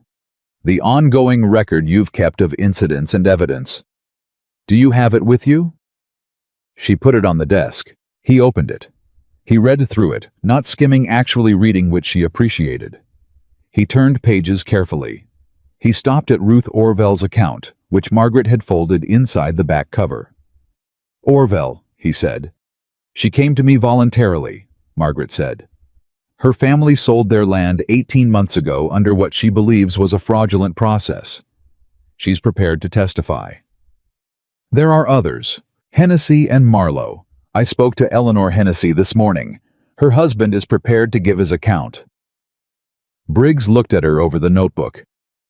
"You've been building a case," he said. "I've been keeping a record," she said. "What it becomes is up to people like you." Something moved in his face. Not quite a smile. Briggs didn't seem like a man who smiled easily at work, but a shift toward the positive end of neutral. He looked at Nathan. "The field notes from the original survey. You have copies." "They arrived before I left for Denver," Nathan said. "Margaret has them." She produced them from the document folder she'd brought. Briggs took them. He laid them beside the county water rights document that was part of the filing. He looked from one to the other for a long moment. "No iron post reference," he said. "Not on any page," Margaret said. "The boundary description uses a stone marker at the base of the ridge, same as the deed." Briggs set both documents flat on the desk. He looked at them for another moment with the expression of a man confirming something he'd already concluded. "The alteration is not subtle," he said. "Whoever changed this document did not expect anyone to go back to the field notes. The language difference is significant enough that a clerical error explanation won't hold." He closed his folder. "I'm going to need to speak with the county land recorder. And with Gideon Pratt." "Pratt is expecting you," Nathan said. "He told me yesterday he'd be available whenever you needed him." Briggs nodded. He looked at them both. "I need to tell you something," he said. "The investigation I conduct here is a federal matter. Its outcome does not depend on county politics or on who Judge Foster is friendly with. But the process takes time. The freeze protects your water rights in the interim. But Whitmore's legal team will challenge it. They'll file motions. They'll try to slow the process." He paused. "You need to be prepared to hold on for several more weeks, possibly longer." "We'll hold on," Nathan said. Briggs looked at Margaret. She held his gaze steadily. "We'll hold on," she said.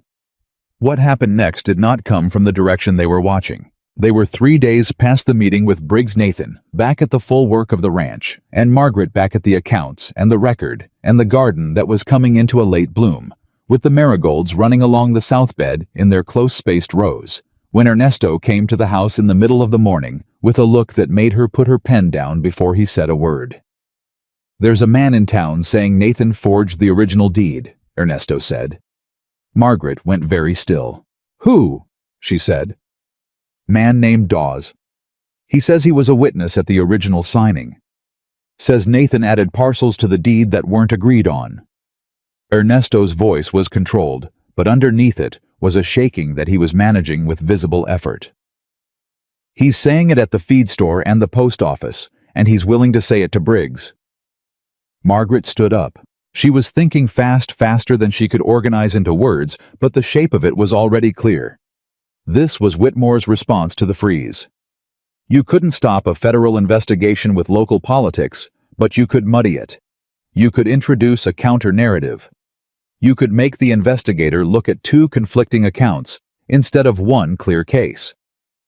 If there was any question about the legitimacy of Nathan's original deed, the field notes argument became complicated, the timeline became contested, and the case that had been clean and straightforward became a tangle of competing claims that could take a year to resolve, which was what Whitmore needed.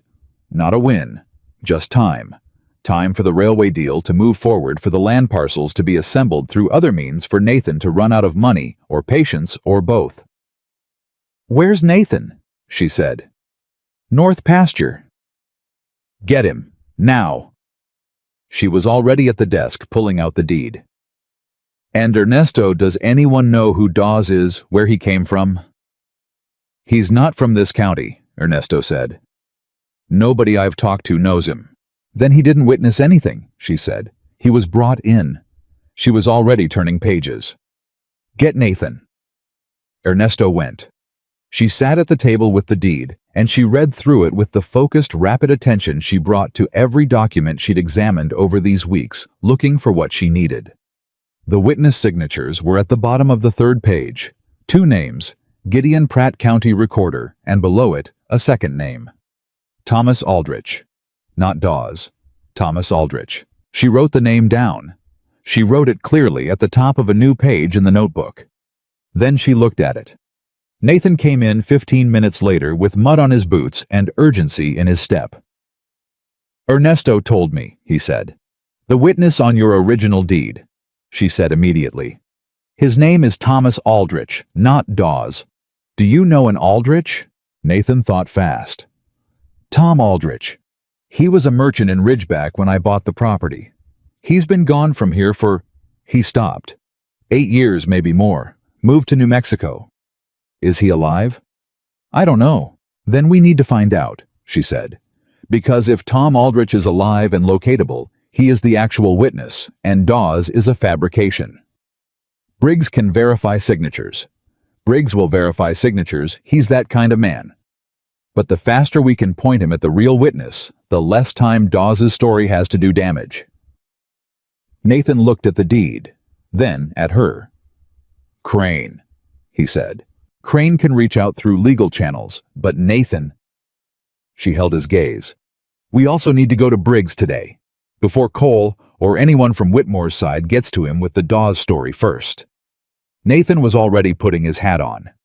They went to Crane first, 5 minutes enough for Margaret to lay out what she needed, and for Crane to understand it, and for Nathan to authorize the search for Thomas Aldrich through whatever professional contacts Crane had in New Mexico territory. Then they went to Briggs. He was at the county land office in the middle of examining the original filed documents when they arrived. His expression when he saw them told her he'd already heard about Dawes. "You know," she said. "A man named Dawes presented himself to me this morning," Briggs said. "He claims to have witnessed the original Caldwell deed signing, and says the document was altered after the fact to add the southern pasture parcel." Nathan said, "The witnesses on that deed are Gideon Pratt and Thomas Aldrich. Nobody named Dawes was anywhere near that transaction." Briggs looked at him. "You're certain?" "I can name every person in the room the day I signed that deed," Nathan said. "Tom Aldrich was one of them. He was a merchant on this street. He's been in New Mexico for 8 years. Crane is trying to locate him now." Briggs picked up his pen and wrote something. "Pratt was there as well. Yes, he can confirm Aldrich's presence and Dawes' absence." Nathan paused. "Mr. Briggs, this is Whitmore's response to the freeze. They can't stop your investigation through the county, so they're trying to make it complicated enough that it takes 6 months instead of 6 weeks. Briggs looked at Nathan for a moment. "Mr. Caldwell," he said, "I've been doing this for 19 years. I'm aware of what this is." He set his pen down. "Dawes' account will be examined the same way your account is being examined. If he was not present at the signing, the signature analysis alone will likely establish that.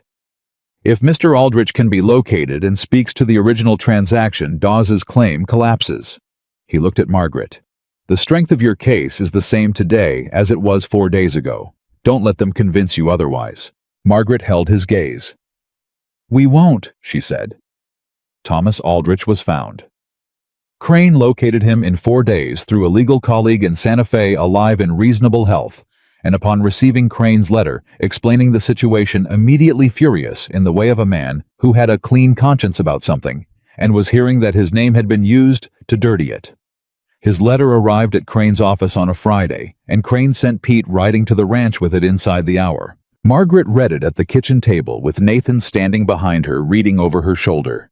Aldrich remembered the signing clearly. He named Pratt. He named the date, the location, the particulars of the transaction. He stated with unambiguous directness that he had never met, spoken to, or heard of a man named Dawes.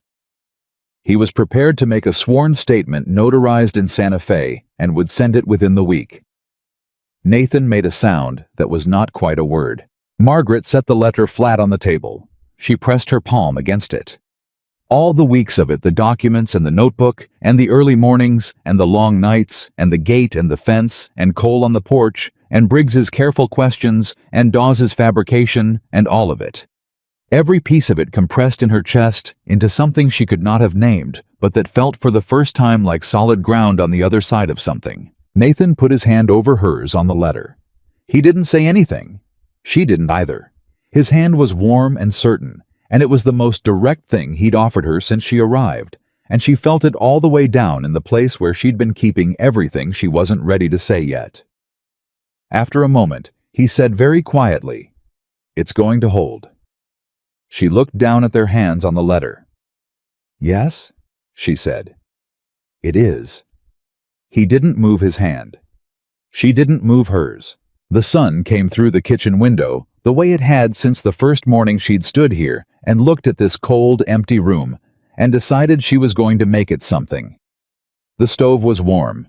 The marigolds were blooming in close rows outside the window, 6 inches apart, exactly right. "Nathan," she said. "Yeah. When this is over?" She stopped. "When this is over," he said quietly, "we're going to have a different conversation than the one we've been having." She looked up at him. His eyes were direct and certain, and completely without the careful distance she'd spent months learning to read around. "All right," she said. He nodded once. He went back to the north pasture. Margaret sat at the kitchen table with the letter under her palm, and the warm kitchen around her, and the particular quality of a moment she wanted to remember accurately, and she let herself feel it, fully, all of it, every part of it. She'd been keeping filed away for exactly as long as it took her to know it was real. Then she opened the notebook. She dated a new page. She wrote Thomas Aldrich located. Statement forthcoming. Case intact. She closed the notebook. She went to start supper. 3 days later, Dawes disappeared from Ridgeback as quietly as he'd arrived, and Everett Cole was not seen on Main Street after Thursday.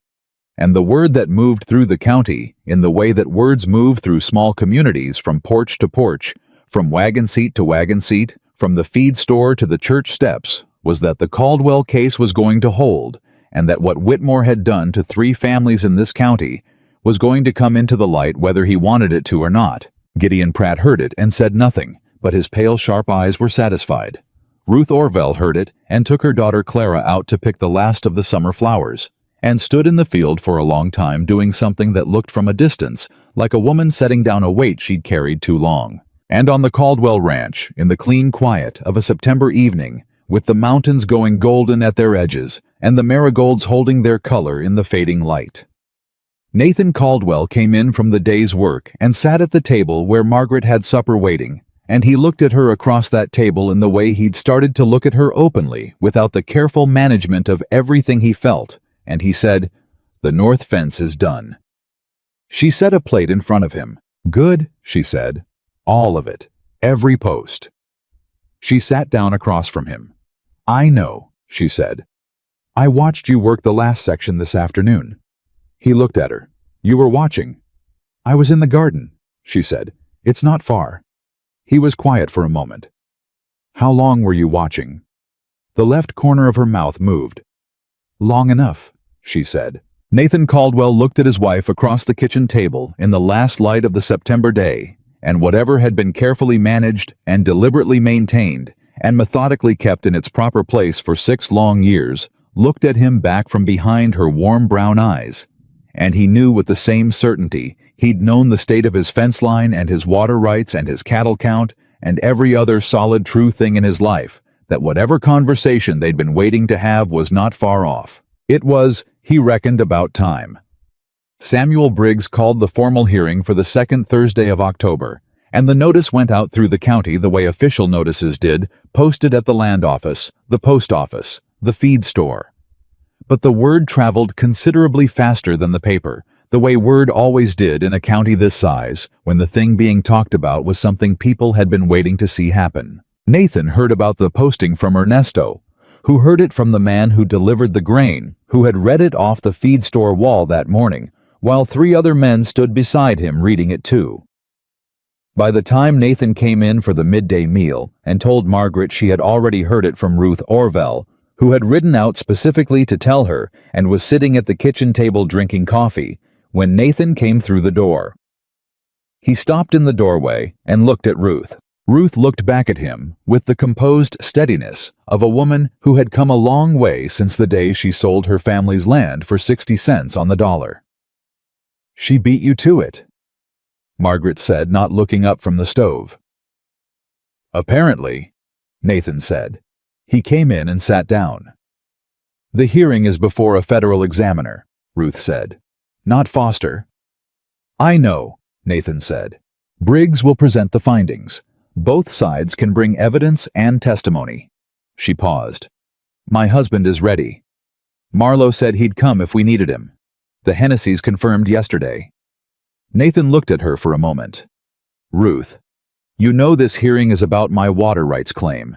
Yours and the others, that's a separate matter." "I know what it's about," Ruth said. "But Briggs told Crane that if the pattern of conduct evidence comes in our accounts, the Hennessy's Marlowe's, it establishes that this wasn't a paperwork error. It establishes a method, a deliberate method." She held his gaze. "Your case wins bigger with us behind it. And our cases only move forward because yours opened the door." Nathan was quiet. Margaret set cups on the table and sat down. "She's right," Margaret said, "and we all know she's right." Nathan looked from Margaret to Ruth and back. "All right," he said. "Then we go in together." Ruth nodded. She finished her coffee and stood. At the door, she turned back. She looked at Margaret in the particular way that 2 women look at each other when they have been through something together that neither of them is going to describe accurately to anyone who wasn't there. "You built this," Ruth said. "I want you to know that I know that." Margaret held her gaze. "We all built it," she said. Ruth left. The kitchen was quiet for a moment. Nathan sat with his hands around his cup and looked at the table, and Margaret looked at the side of his face, and the thing that had been growing in the space between them since that evening over the field notes letter pressed quietly against the inside of the moment. He felt her looking. "What?" he said. "Nothing," she said. He looked up. She looked back at him steadily, the way she looked at everything clear, direct, without flinching and without pretending. "Margaret," he said. "Nathan. We need to talk." "We talk constantly," she said. "We talked for 3 hours last night about the Briggs testimony structure." "That's not what I mean, and you know it." She did know it. She'd known it since the evening his hand covered hers on the Aldrich letter. She'd known it before that if she was being honest with herself, which she generally preferred to be. "After the hearing," she said. He looked at her. "After the hearing," he agreed. "But Margaret, I know," she said quietly. He nodded.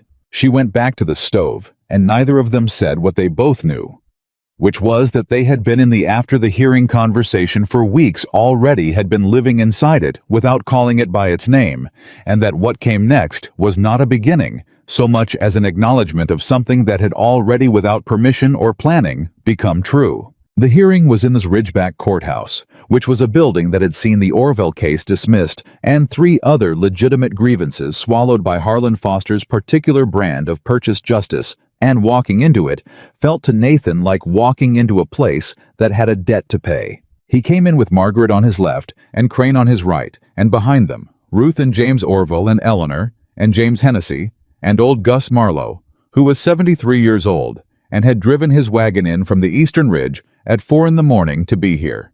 And the courtroom, which was not large, was fuller than it had been for any county proceeding in recent memory. People had come, not because Briggs had required them, not because there was any official expectation of community attendance. They had come because in a county where people had watched their neighbors lose land and had felt the chill of understanding that it could just as easily be them. A hearing before a federal examiner with the power to set something right was not something you stayed home from. Nathan saw this as they came through the door and felt it land somewhere in his chest, with a weight he hadn't expected. He had spent 6 years on 14 miles of land, convincing himself that he had no connection to this town, no stake in its opinion of him, no need for anything it offered. He had done that very effectively, had maintained it through loneliness and work, and the careful management of every feeling that tried to suggest otherwise. He looked at the room full of people who had shown up. He looked at Margaret beside him. The wall had been down for a while now. He just hadn't announced it. Briggs sat at the examiner's table at the front, flanked by a clerk and a man Nathan didn't recognize, who Crane identified quietly as the federal court recorder. Harlan Foster was not present. That absence was the first thing Crane had noted when they came in a voice so carefully neutral, it said everything. On the other side of the room, Harrison Whitmore's legal representative was a man named Gerald Fitch, who had come down from Denver and had the look of someone accustomed to winning in rooms exactly like this one. He was organized and composed, and he nodded to Crane with the professional courtesy of a man who was preparing to take something apart methodically. Margaret looked at Fitch. Fitch looked at Margaret. She held his gaze long enough to be deliberate about it, and then she looked at Briggs, and she opened the notebook on the table in front of her to the first page, and she picked up her pen. Briggs called the hearing to order. The first hour was Briggs himself presenting the investigative findings. He was methodical and thorough, in the way she'd expected, walking through the field notes. Comparison, the survey marker discrepancy, the language shift in the water rights document. He presented Thomas Aldrich's sworn statement. He presented Gideon Pratt's professional testimony regarding the original recording standards. He laid it out in the same order she'd built the notebook sequence documentation cross-reference, because she had handed him the structure along with the evidence, and he had recognized it for what it was. Fitch objected twice on technical grounds. Briggs noted both objections and continued. Then Briggs called Margaret. She'd known he might.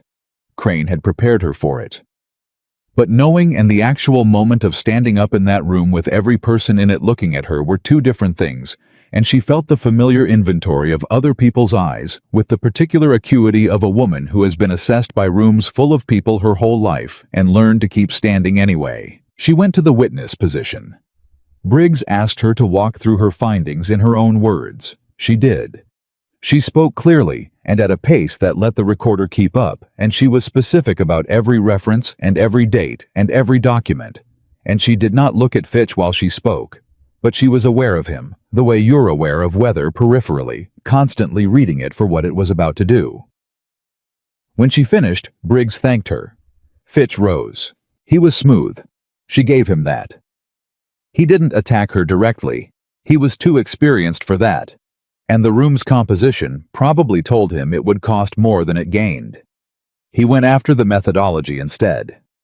The basis for her assessment of the language shift. Her qualifications for evaluating survey documentation. Her familiarity with Colorado territorial land recording practices specifically. She answered every question, not defensively, not with the slightly elevated pitch of someone trying to prove they belong in the room. With the same even grounded specific clarity she'd brought to every document and every conversation since the first morning she spread the water rights filing on the kitchen table and pointed Nathan to the line that didn't match. Fitch pushed on the survey language analysis. "Mrs. Caldwell," he said with the particular careful neutrality of a skilled lawyer going for something. "You've stated that the language shift in the water rights document indicates alteration rather than clerical transcription. On what basis do you make that determination given that you have no formal training in survey documentation?" "The same basis the documents themselves provide," she said. "The field notes use consistent terminology throughout stone markers, natural features ridge references. The filed county document uses that same terminology in every section except the one describing the water rights boundary, where the language changes to iron post and fence line reference. A clerical transcription error would reproduce the original language incorrectly. What's in this document doesn't reproduce the original language at all. It introduces terminology that does not appear anywhere in the originating record. She paused. You don't need formal training to identify when something has been replaced. You need to read both documents and compare what is there. The room was very quiet. Fitch looked at her for a moment. He sat down. Margaret went back to her seat. Nathan did not touch her hand or say anything because this was a federal proceeding and he understood how things needed to look. But she felt him solid and certain beside her, the way she'd felt him since that first morning when she stopped being alone in what she was doing. The twist came in the second hour, and it came from a direction no one in the room had prepared for. Briggs called a recess at noon. They were standing in the hall outside the courtroom. Nathan, Margaret, Crane, and the Orvells. When a man Margaret had never seen came quickly through the front door of the courthouse and went straight to Crane with the focused urgency of someone carrying something that needed to arrive. Crane listened. His expression did not change on the surface, but something shifted behind it, a sharpening, a rapid reorganization of whatever he'd been thinking about. He looked at Nathan. "Inside," he said. They went into a small room off the main hall. Crane closed the door. "The man who just came in is a clerk from the county land office," Crane said. "His name is Robert Ferris. He's been with the office for 11 years. A pause. "He wants to make a statement to Briggs." Nathan said, "What kind of statement?" "He says he was present when the water rights document was altered," Crane said. "He didn't alter it, but he saw who did. He was told it was a correction to a recording error, and he accepted that at the time. When Briggs's investigation began, and he understood what he'd actually witnessed, Crane stopped. "He's been sitting with it for 3 weeks. He came here this morning because he says he's done sitting with it." The room was silent. Margaret said, "Who did it?" Crane looked at her. "A man named Doyle. He was a deputy recorder until 8 months ago when he left the county suddenly. Ferris says Doyle did it on a Thursday afternoon when the main recorder was out sick." Ferris was in the file room. He saw Doyle at the cabinet with the Caldwell water rights file. He asked what he was doing. Doyle said he was correcting a transcription error on direction from the county recorder. Ferris accepted it. "Does Ferris know who directed Doyle?" Nathan asked. "He says Doyle had a meeting with Everett Cole 2 days before," Crane said. "He didn't know Cole's name at the time. He knows it now." Nathan stood very still. Margaret looked at the wall for a moment, running through the implications with the speed she'd developed over these weeks for exactly this kind of rapid reorganization. "This changes the case," she said. "Yes," Crane said. "Briggs has been working from the document evidence showing that the alteration happened. Ferris is a witness to the actual act of alteration and to Cole's prior contact. That's not a document fraud case anymore." She looked at Crane. "That's conspiracy." "Yes," Crane said again. "Which means it doesn't end with the water rights boundary being corrected," she said. "It means it follows back to Cole and through Cole to Whitmore." Nathan looked at her. She looked at him. 6 weeks of fence cuts and gate openings, and manufactured witnesses and campaigns in town against her character, and against his judgment, and against the solidity of what they'd built here. And all of it ran back to a Thursday afternoon, when a man named Doyle stood at a filing cabinet and changed 3 words in a public document, because someone with money told him to. "We need to get Ferris to Briggs before the afternoon session," Margaret said. "That's what I intend," Crane said. He was already at the door. The afternoon session was different from the morning. Briggs called Robert Ferris.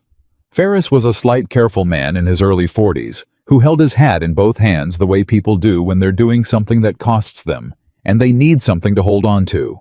He sat in the witness position, and he spoke in the clear, precise voice of a man who has made a decision and is past the point of reconsidering it. He described the Thursday, the file cabinet, Doyle, what he'd been told, and why he'd accepted it. The meeting between Cole and Doyle he'd seen from the office window. He said he was sorry it had taken him this long.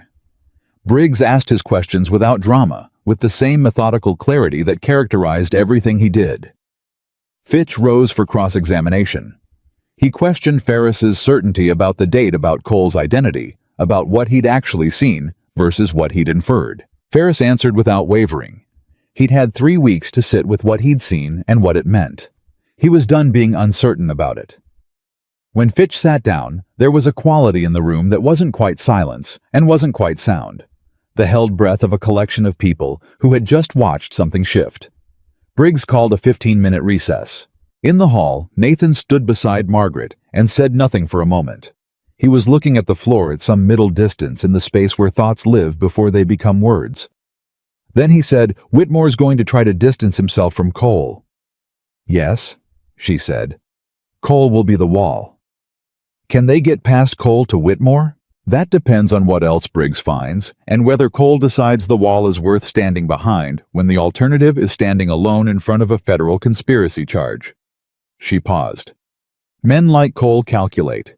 If the calculation changes, he might give Whitmore up." "He might," she said. "We'll see." Nathan looked at her. "You've thought about this for a while," he said. "Since the first time Cole stood on our porch and looked at me like I wasn't there," she said. Something moved through Nathan's expression, fierce and proud, and something else she was tired of not naming. "I owe you an apology," he said. She looked at him.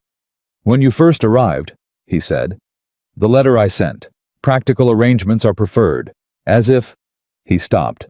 "As if what we are now was something I could have prevented if I'd just kept my distance well enough." She looked at him steadily. "Nathan," she said, "I'm apologizing, Margaret."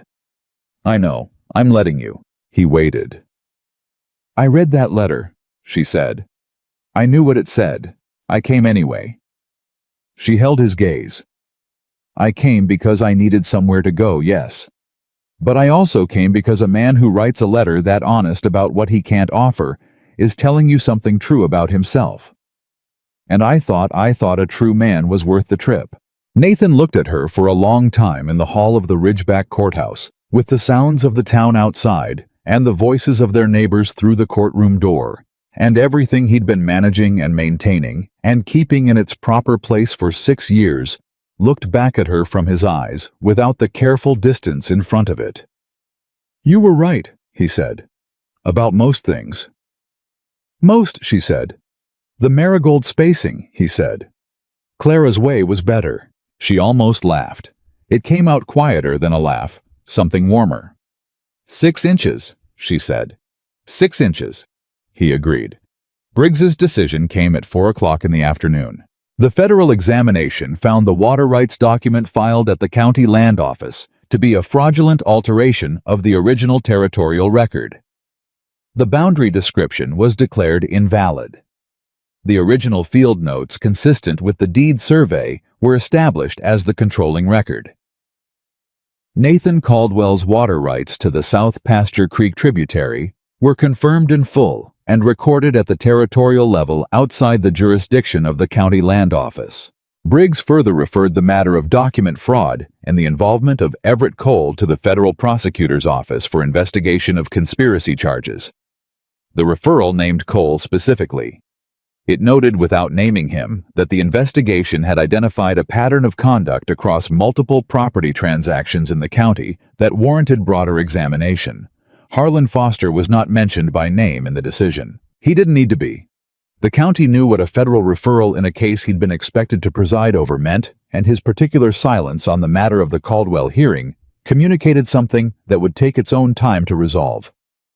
Whitmore's representative, Gerald Fitch, gathered his papers with the efficient composure of a very experienced attorney, absorbing a significant loss, and said nothing on his way out. Outside the courthouse in the particular quality of a late October afternoon, where the air has gone cool and clear and the mountains to the west hold the last of the light.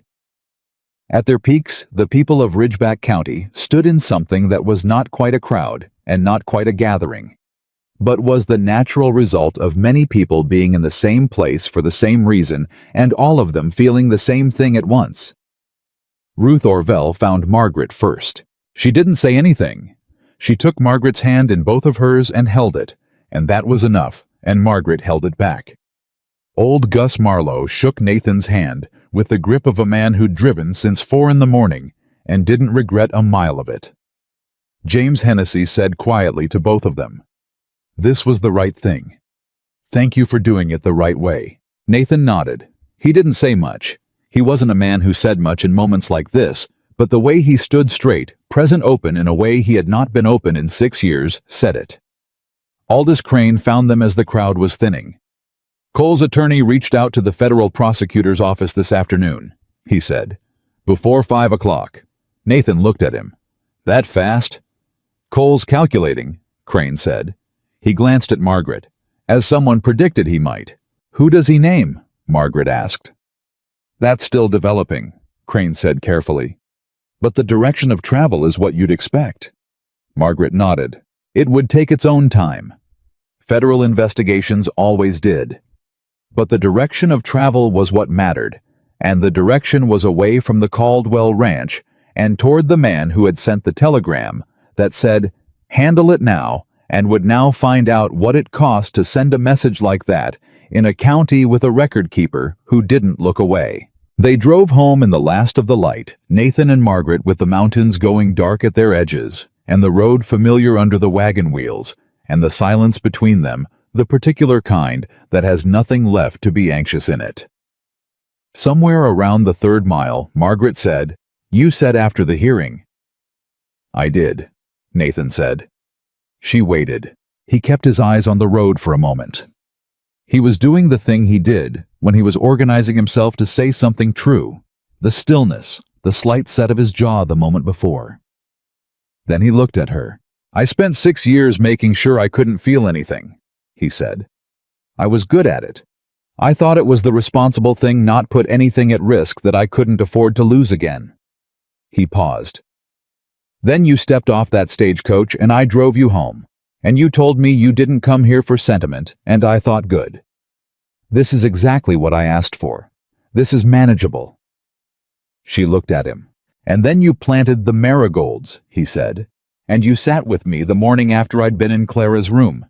And you found the fraud in my own documents before I knew there was fraud to find.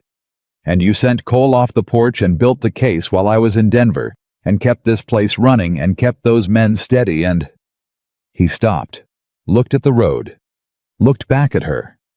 There was never a point where it stopped being manageable, Margaret, because it was never manageable. Not from the beginning.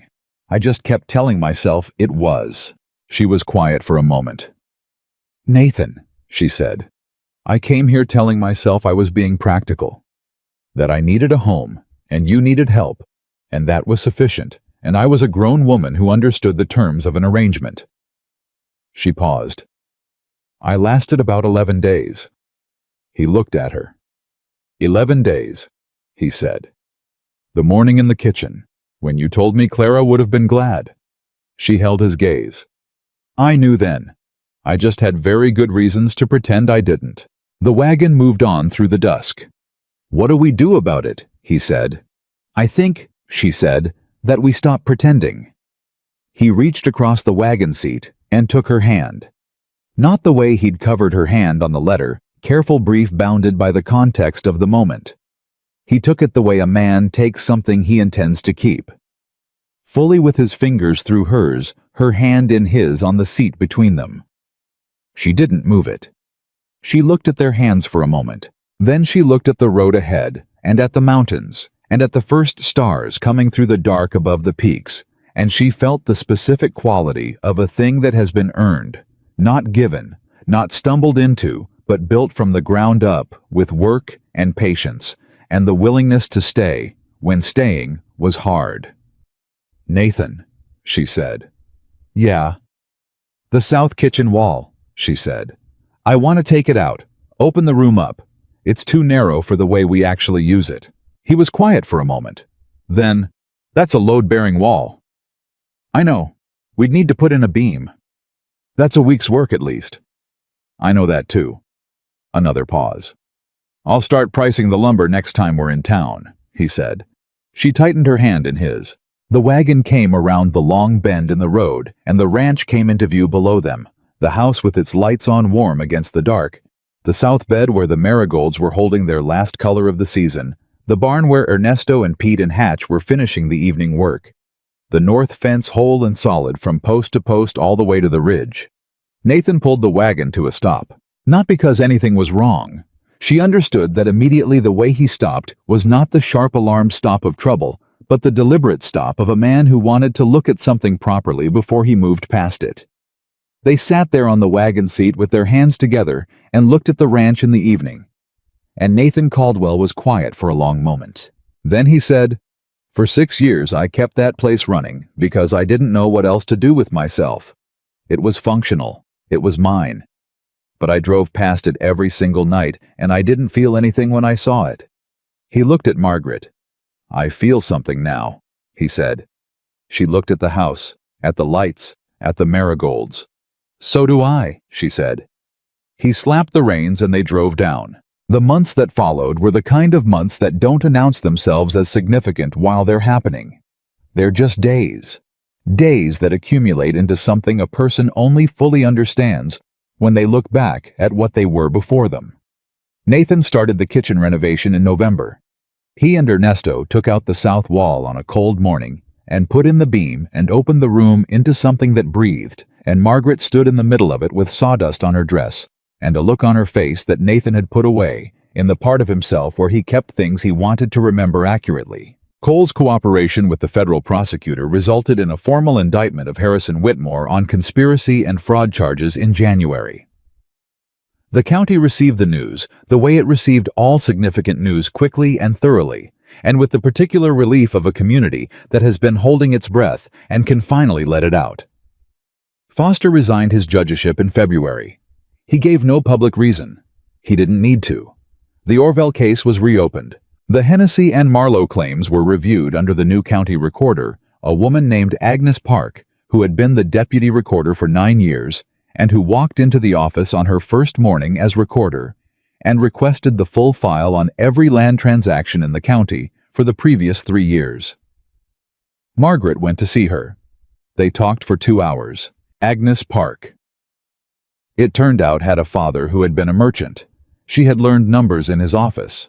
She had a way of looking at documents that involved reading everything twice and trusting nothing she hadn't cross-referenced.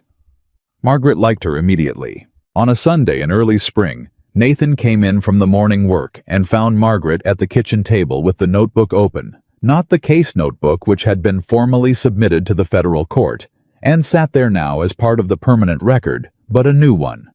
Blank pages, same cover. He looked at it. "Starting over," he said. "Keeping record," she said. "There's always something to keep record of." He poured himself coffee and sat across from her. The kitchen was wide and warm around them. The beam Ernesto had helped him set ran the width of the ceiling. The window was bigger than it had been. Margaret had asked for that too in November. A larger window on the south side so the kitchen got more afternoon light. It was a good kitchen now. It was a good house. Ruth Orville wants to plant a community garden on the north edge of her property, Margaret said without looking up from the notebook. She asked if I'd help organize it. "Will you?" "Yes." She looked up.